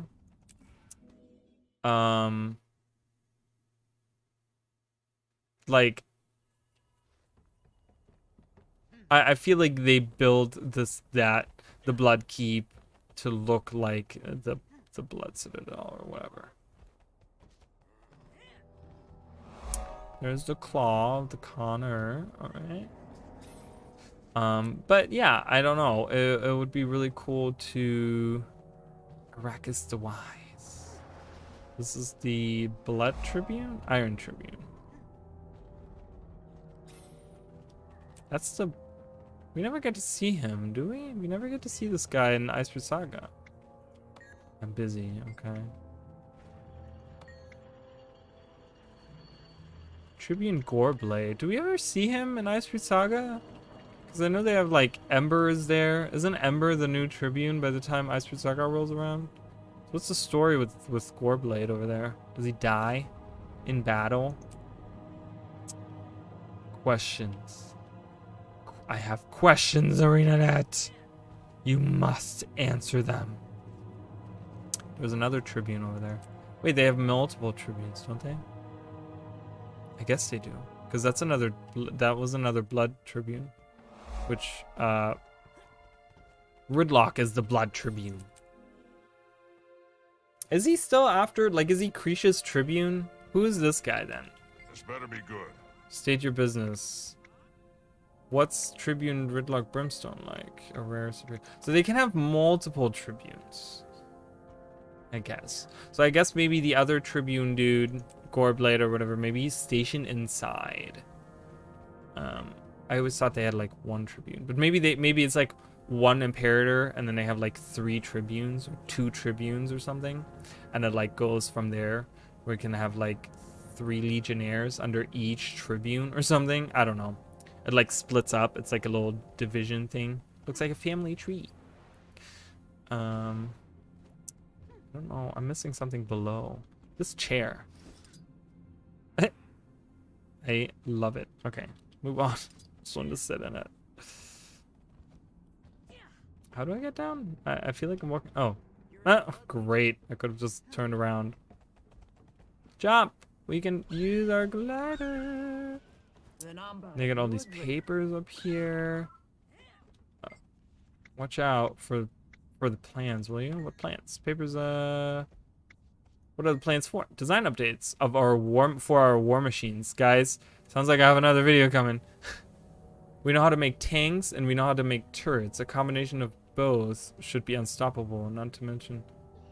Are you saying that Char have accomplished that? Oh, I probably shouldn't be shooting off my mouth just to anybody who happens by. The Sir especially, just say we're really close. Well, they've already kind of made that, right? Yeah, right? Char war machines, you say? Sounds like another video I need to make. Yeah. But it just talks about the... it just talks about... It sounds like he's talking about the Pride. The TX30... No, the TI-30X Pride. I already forgot the name I gave it. I can't retain information like that, but that one was TI-30X Pride.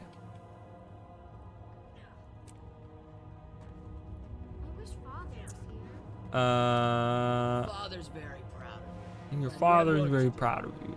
You'll see him again soon. I just need these 5. 1, 2, 3, 4, 5, and then we're done. We're done, guys. Last 5 points of interest for this. Well, the first part of this challenge, anyways. It's awesome. It's really great. I'm really happy. This gate, like, I would love to see the animation on this gate opening. I think you do see that at some point, don't you? Isn't there, like, when you go into the, Yeah, look at that. Do you think that was overkill? Looks like rain. It's okay. Look at that. It's really cool. I love that. It's awesome. It's awesome shit right there. Alright. And some Ash checkpoint 13. You know, it'd be really cool if, like, I know the humans have kind of invested into, like, watch nights and stuff. That's kind of like, you know, Lake Dorg, you see them using them and stuff. Like, that's kind of what they have invested their engineering towards. Having, like, pretty much, like, iron soldiers. Like, it's almost like, you know, iron men that they have working for them. But I don't know, seeing other cultures advance a little bit. Specifically in, just because it's always about war, right? Everything is always about war, which, you know, I mean, is because of the Elder Dragons, but I feel like some of them should have advanced. I mean, I know the Pact was like the combination of a lot of those, so that's where the airships come from, and, you know, that sort of stuff, and I guess they enabled the helicopters to be in existence and stuff, so, but, you know, the owls, as I called them. But I don't know, it'd be cool to maybe see some, you know, Norn create some kind of war machines. Not that that's necessarily their culture, but I think also, like, I understand that they each have their own culture, and I understand that that's kind of like the whole idea, but you gotta understand that these, now that everything is kind of at peace, a lot of these cultures are meshing together. And we see this specifically. Wait, what am I missing? Am I missing something? 1, 2, 3, 4, 5. Huh? Do I have to leave the map? I think I have to leave the instance. I think I have to leave the instance to get it. Oh, I do. Guys, we're done. Oh, that's so awesome. I'm so happy. Right? Wait, what am I missing? I'm missing... a whole bunch of waypoints and vistas. Wait, do these count? Do Silverwaste and Drytop count? I didn't know they did. I guess we're going with those. I didn't know those counted. I thought they weren't included in the base map. Or am I getting something wrong here? Am I missing like one specific? No, I have all the hero challenges.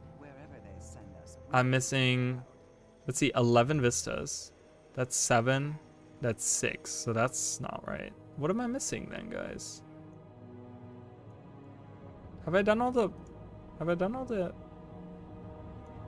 Oh, I haven't done Lion's Arch. I'm like, what am I missing? Lion's Arch. I was like, I thought we were done. I totally forgot about Lion's Arch. Lion's Arch is the one that I'm missing. Whoopsie. All right, well, we'll go to the Gate Hub Plaza, which I would be coming through anyways. I was like, I'm like, what am I missing? I'm missing so many points of interest. Yeah, right? Of all the maps to miss. Well, we get to go a little bit longer, which is really nice. I like that. And that's a pretty big map, too. So it's going to take me a while to get that done. Wow, I was like, what? Total brain fart. Of all the maps, yeah. You know, the one that you come to probably the most, you know, as a long-term player. Like, this is definitely the one you come to a lot. How do I get... Oh, no, you have to, like, come from up here. Right? Ooh. Alright, well, that's fine. We get more stuff to do.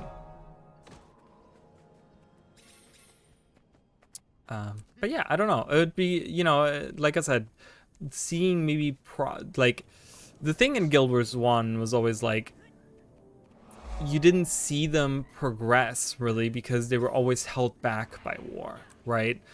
Humans were always, you know, the Char were destroying stuff all the time, and you know, the Char were always pretty much getting attacked by us, and you know, they were always in, like, all the different cultures were always at war with each other. And then in Eye of the North, during Eye of the North, really, that's when all, you know, the other races, you know, Sylvari, you know, kind of see where they come from and stuff. They're not born, obviously, but you get to see them and stuff. You get to see Norn, and they you know, as they like travel southward and stuff, like how do I get up there? Guessing from here? Wait a minute. I have not done, I will tell you guys, I have not done map completion since the new Lion's Arch. So I've never done map completion on this Lion's Arch. Which means that I don't know how to get to a lot of places. I'm guessing this is what they want me to do, which is pretty clever. I like it. But yeah, but I think in Guild Wars 2 specifically, where it's all about bringing the races together, you know, it's always the struggle of all the races fighting together, which it really wasn't that in Guild Wars 1. In Guild Wars 1, it was more about introducing the other races and introducing new things, and you can only play humans and stuff, so obviously you wouldn't see that much of, like, advancements, but I think that, like, you know, in Guild Wars 2, like, that it's all about progressing and moving forward as like continued effort and stuff. So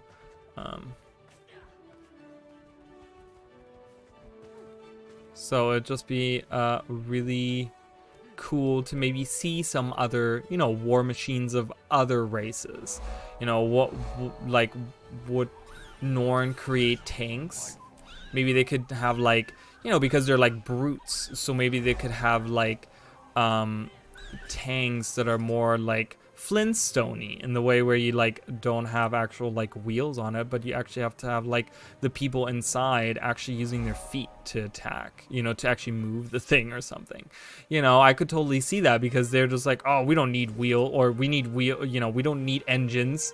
We need wheels on it, yes, but you don't need, like, engines to move the you know, the tires on this thing. Like, we are gonna use our feet because we're Norn, right? And we're powerful enough, right? It's like, I don't know, it'd be cool. Look, there's a Sylvari little carriage thing here. There's a crab here. Why is there a crab here? I don't know.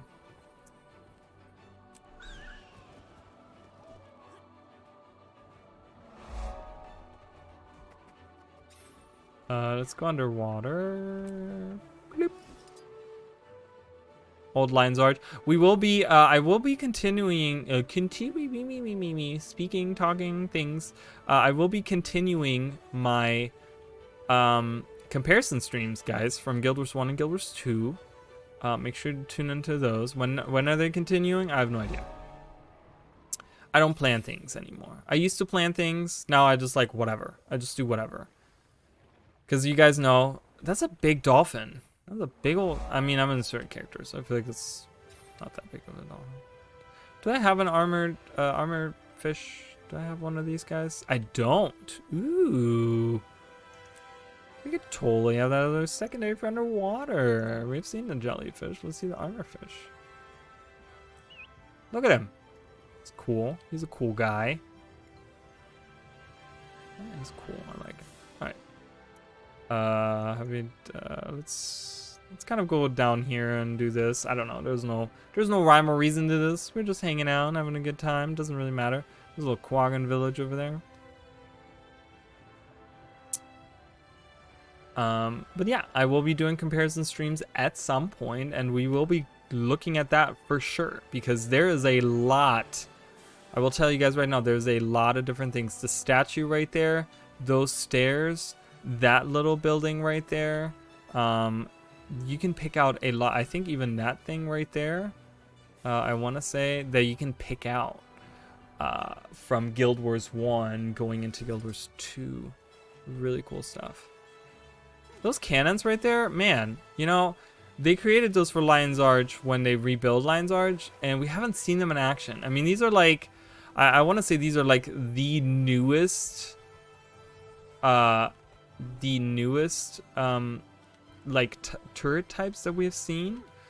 And no, I'm not making a turret video. I know there's someone that's gonna scream that in 2 seconds, but out of all the turrets, these look like really cool, and I would really love to see them in action. And I really would love to see them be more destructive than the regular turrets that we have in game. Because there's only like 3 or 4 turrets. There's really no reason to make a video on them. And there's not much to say about them again. I mean, yes, can I give them names? Sure.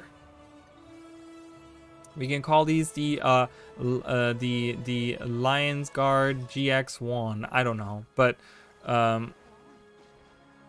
I don't know. There's really not a lot to talk about. Again, because I think about that video, you know, people really love that video, and I think I did a pretty good job on it, but is it really something that I can continue, make a series out of? It's really hard to tell you guys.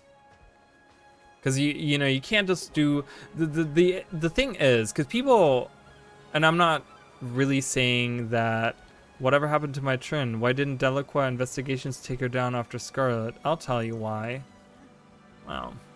That whole thing right there aged really terribly, didn't it?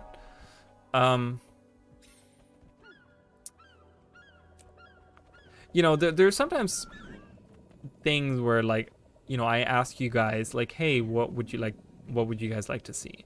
It's happened on Reddit where I ask people like what kind of videos they want to see. The problem is that I feel like people just nonchalantly spout out things, and I don't know if they mean to do it or if it's just something that they don't think about. But it's like, you got to take those thoughts more than just like, okay, I have a subject, let me make a video, right? And this goes back to where content creation is like making music or making a song, where those things are, it's just so weird seeing that from up here, right? Yeah, this thing giving off a sound all the time is like a big mystery still in Guild Wars 2. I missed that, so let's go there. Let's go there. Whee! But, you know, I want people to, like, maybe take a little bit more time to think about some of those things. It's like, okay, that's fine. You want me to make a video about XYZ, right? And it's like, okay, we'll take that to the next level and tell me what you'd like me to talk about, right? Give me some kind of like premise of, rather than just like human gods. okay, well, what would you like me to talk about? Do you want me to talk about like theories that I have, or, you know, I made a video on history of the gods. Do you want me to talk about the relationship?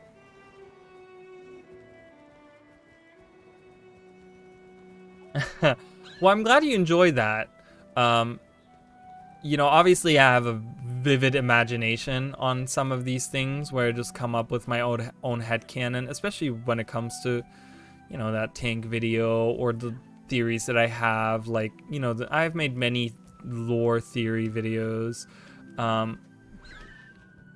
But sometimes you know, I come to like a dead end when it comes to those things.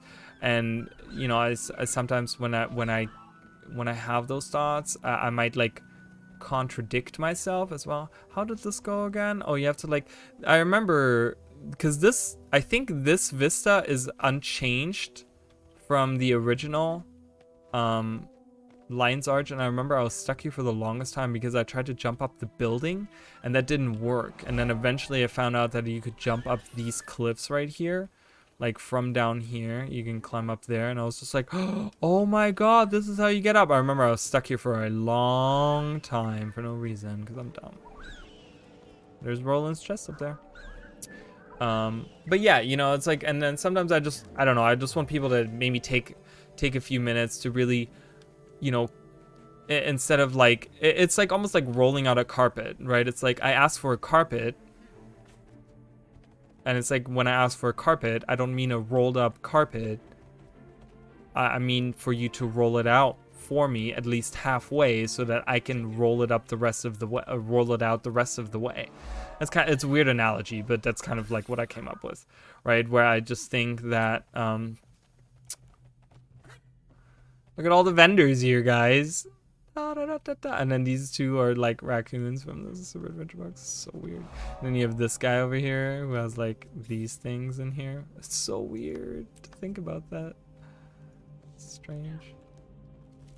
And then the tri key. I forgot what that was. Where do you get the tri key again? I forgot. Here, take it. Ravius. Wasn't this named after some kid that was like, did I get this wrong? Do I remember this? There was a fan that he passed away or something. Wasn't he like a, or maybe he was a,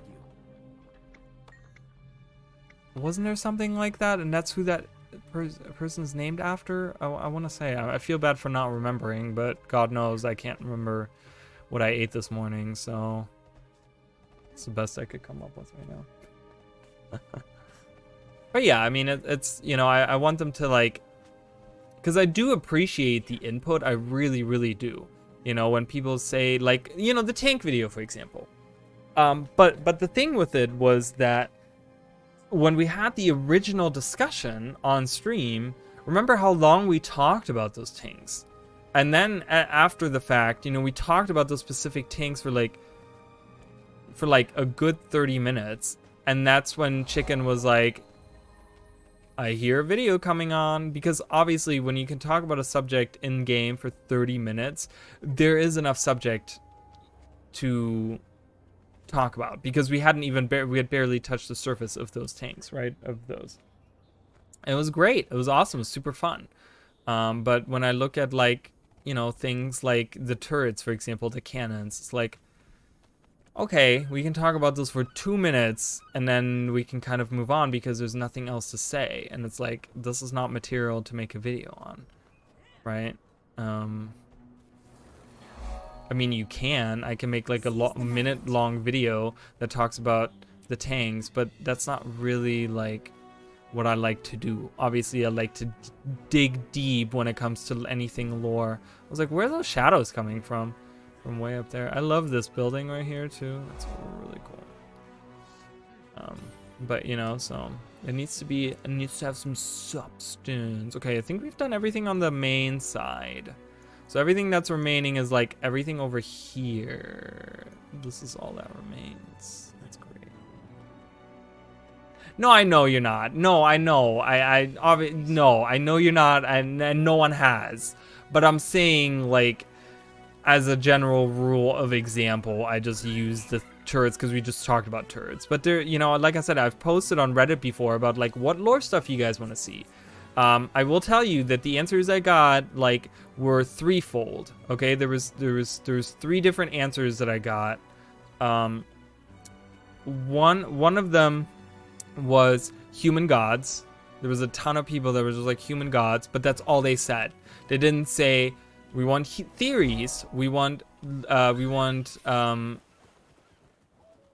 you know, we want history videos. We want this. We want that. Like it literally was just like human gods. Okay. There was a couple of them that actually substantiated it more, where they talked about like maybe relationships between each of them and stuff like that, which I just think we don't have enough to talk about.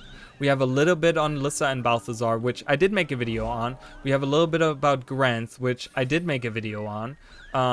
So it's like, you know, that's about it. But then it's like, that was one, then another one was just like, I don't even remember. There was, I remember there was like 2 other answers in there that was just kind of like, okay, that doesn't really like, again, it wasn't like, overall the answers weren't substantiated enough where I'm like, okay, I can really do this. Yeah, I'm sure, you know, I'm sure, but I want to make them interesting. You know, when it comes to stuff like that, my videos used to be a lot longer because I was so long-winded, because I wouldn't write real, like, scripts. I would kind of write notes, and now that I write actual scripts, because that's what people wanted, and that's the comments that I've been getting on my other videos, which, yes, they weren't wrong, they were correct, and I feel much better in making my videos this way now. But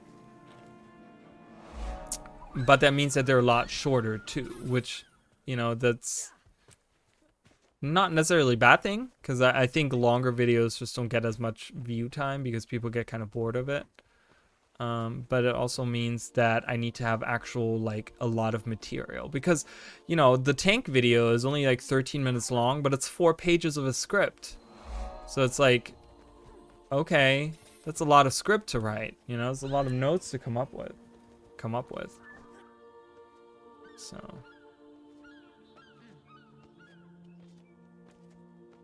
but yeah, well, you know, like I said, there's plenty of videos that I do want to make right now that I think are something that not every, again, I you know, I look for niche stuff. I look for stuff that not everyone talks about.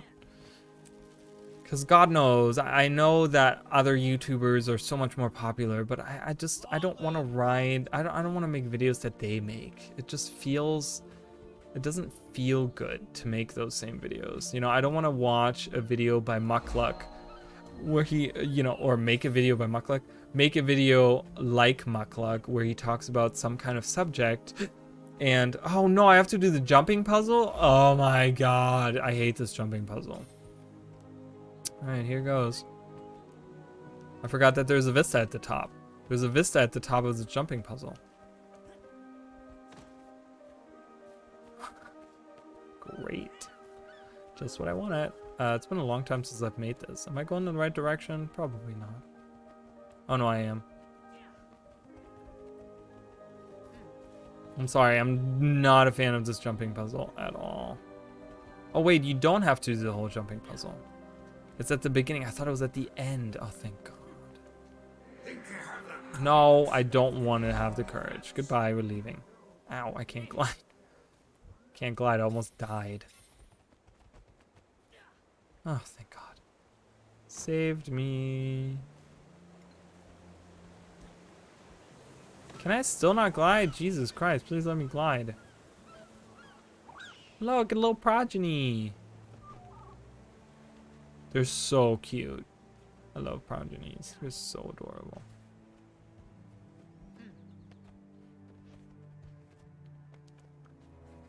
But yeah, you know, it's like when I have a subject, yeah, it's really cute, aren't they? I love progenies. They're adorable. Is there a different way that I was able to get up there? Is there an actual pathway up to this? Are they cut off from civilization? They are. You literally have to climb up those rocks to get up here. I hope no one lives here, poor people. I mean, it just looks like it's a Doesn't have a door. It doesn't have a door? It doesn't have a door. So it's just there to ring the bell.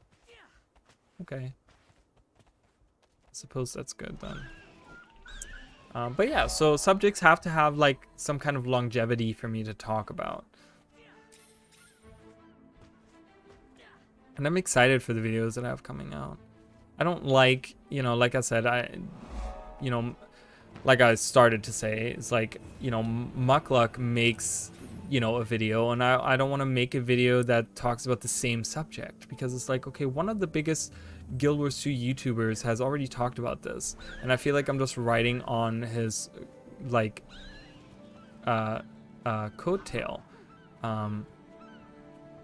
if I'm talking about the same thing, you know, and I don't want to do that. Like, that's just feels weird to me.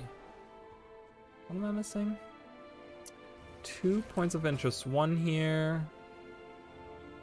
And God knows I probably forgot the other one somewhere. Oh, right there. Cool. Now we're almost done, right? Yes, okay. I just had to look through. I was like, okay, come on. Is this right? Okay. I really thought for a minute that Dry Top and Silverwaste were in there, but they were not. So that's good. 1, Captain Theo Ashford Memorial Bridge. And the last one, which is the trading post point of interest, which is in that building right there. And then we're done, guys. Finishing in lines are just better than the Black Citadel anyways. I think it's much more something. I don't know. So better. There's no one. Wait a minute. There's no one talking in map chat? That's so weird. That's so strange. That feels really strange. Not to hear anyone talk in map chat is kind of eerie, isn't it? I suppose so. I suppose that's true. But I'm just not a fan of it because, oh look, there's Winnie the Pooh, Charney the Pooh. I love it. I'm taking a picture.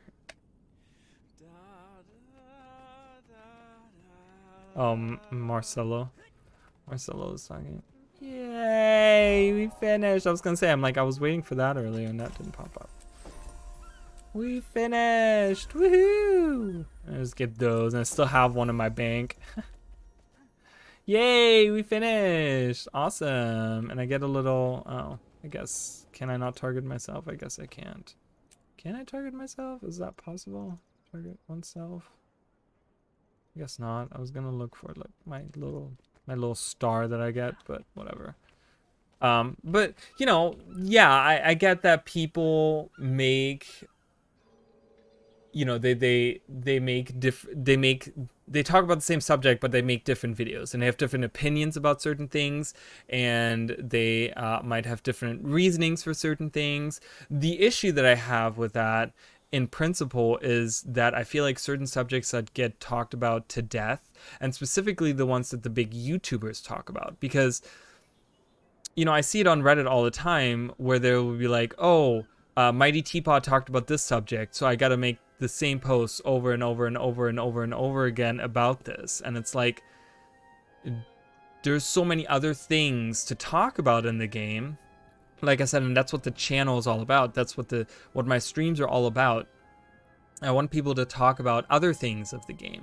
You know, other aspects of the game, not necessarily the things that everyone else is talking about. Because I feel like we sometimes make ourselves really angry and frustrated in the game because we keep on beating the same subject to death over and over and over again, and finding new reasons to like hate something or dislike something, you know,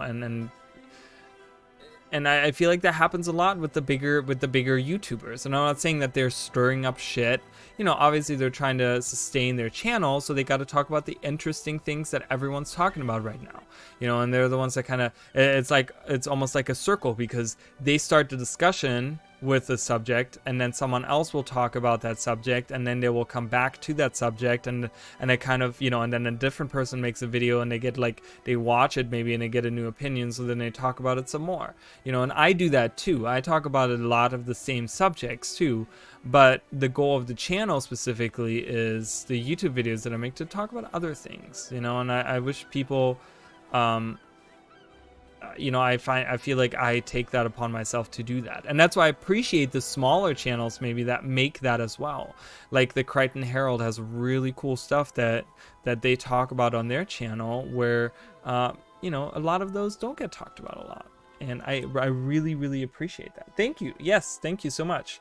Yeah, guys, this is it. We finished the first part of the challenge. I mean, I guess this was like more of a wind down stream because it was about the cities, and Cursed Shore was not a challenge as much as I thought it was going to be. I really thought the ore maps would be a bigger challenge, but they really were not a challenge at all. Which, again, these challenges,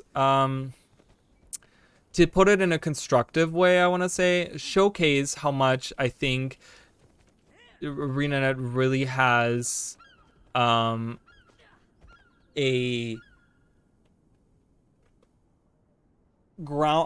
groundwork for going back to redoing some of the older content. I really think both challenges that I've done now really showcase that ArenaNet could be working to make the, you know, especially like specifically the base game better. I mean, update it, not necessarily better, because it's not a bad experience, but it just it pales in comparison to what the expansions do, and it'd be really nice to bring them up to par on that.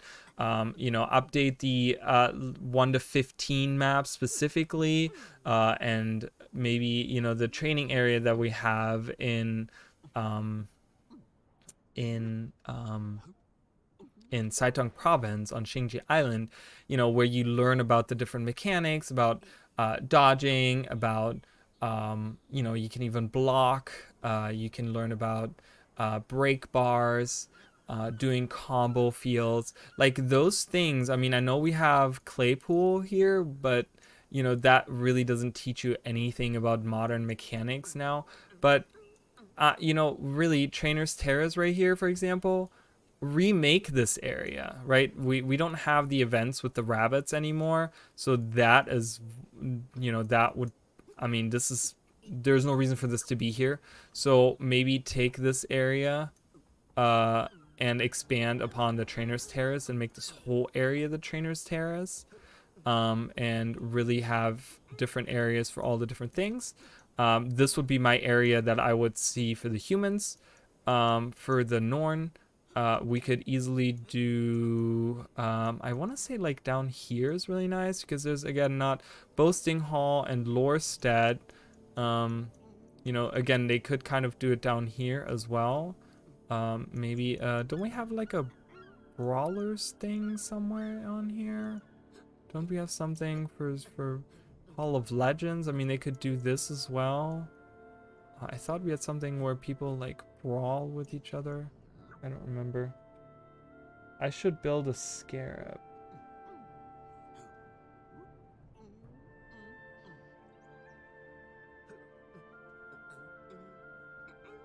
It's not Halo Wars 2.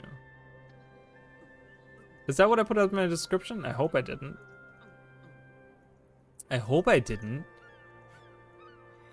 I hope I didn't. I hope you just ended up in the wrong category of games. So that's what I would see there. Here, you know, I would love to, wait, I was talking about cities. No, why cities? I shouldn't do cities. This area right here, this could be a good training area. They could even create a new area right here. This is very empty. There's not a lot there. They could make a training area here. I need to look in the 1 to 15. I don't know. I looked at the map of Holbrack. That was pretty dumb. Down here, they could do it down here, or they could, again, empty field right here. There's nothing in this field.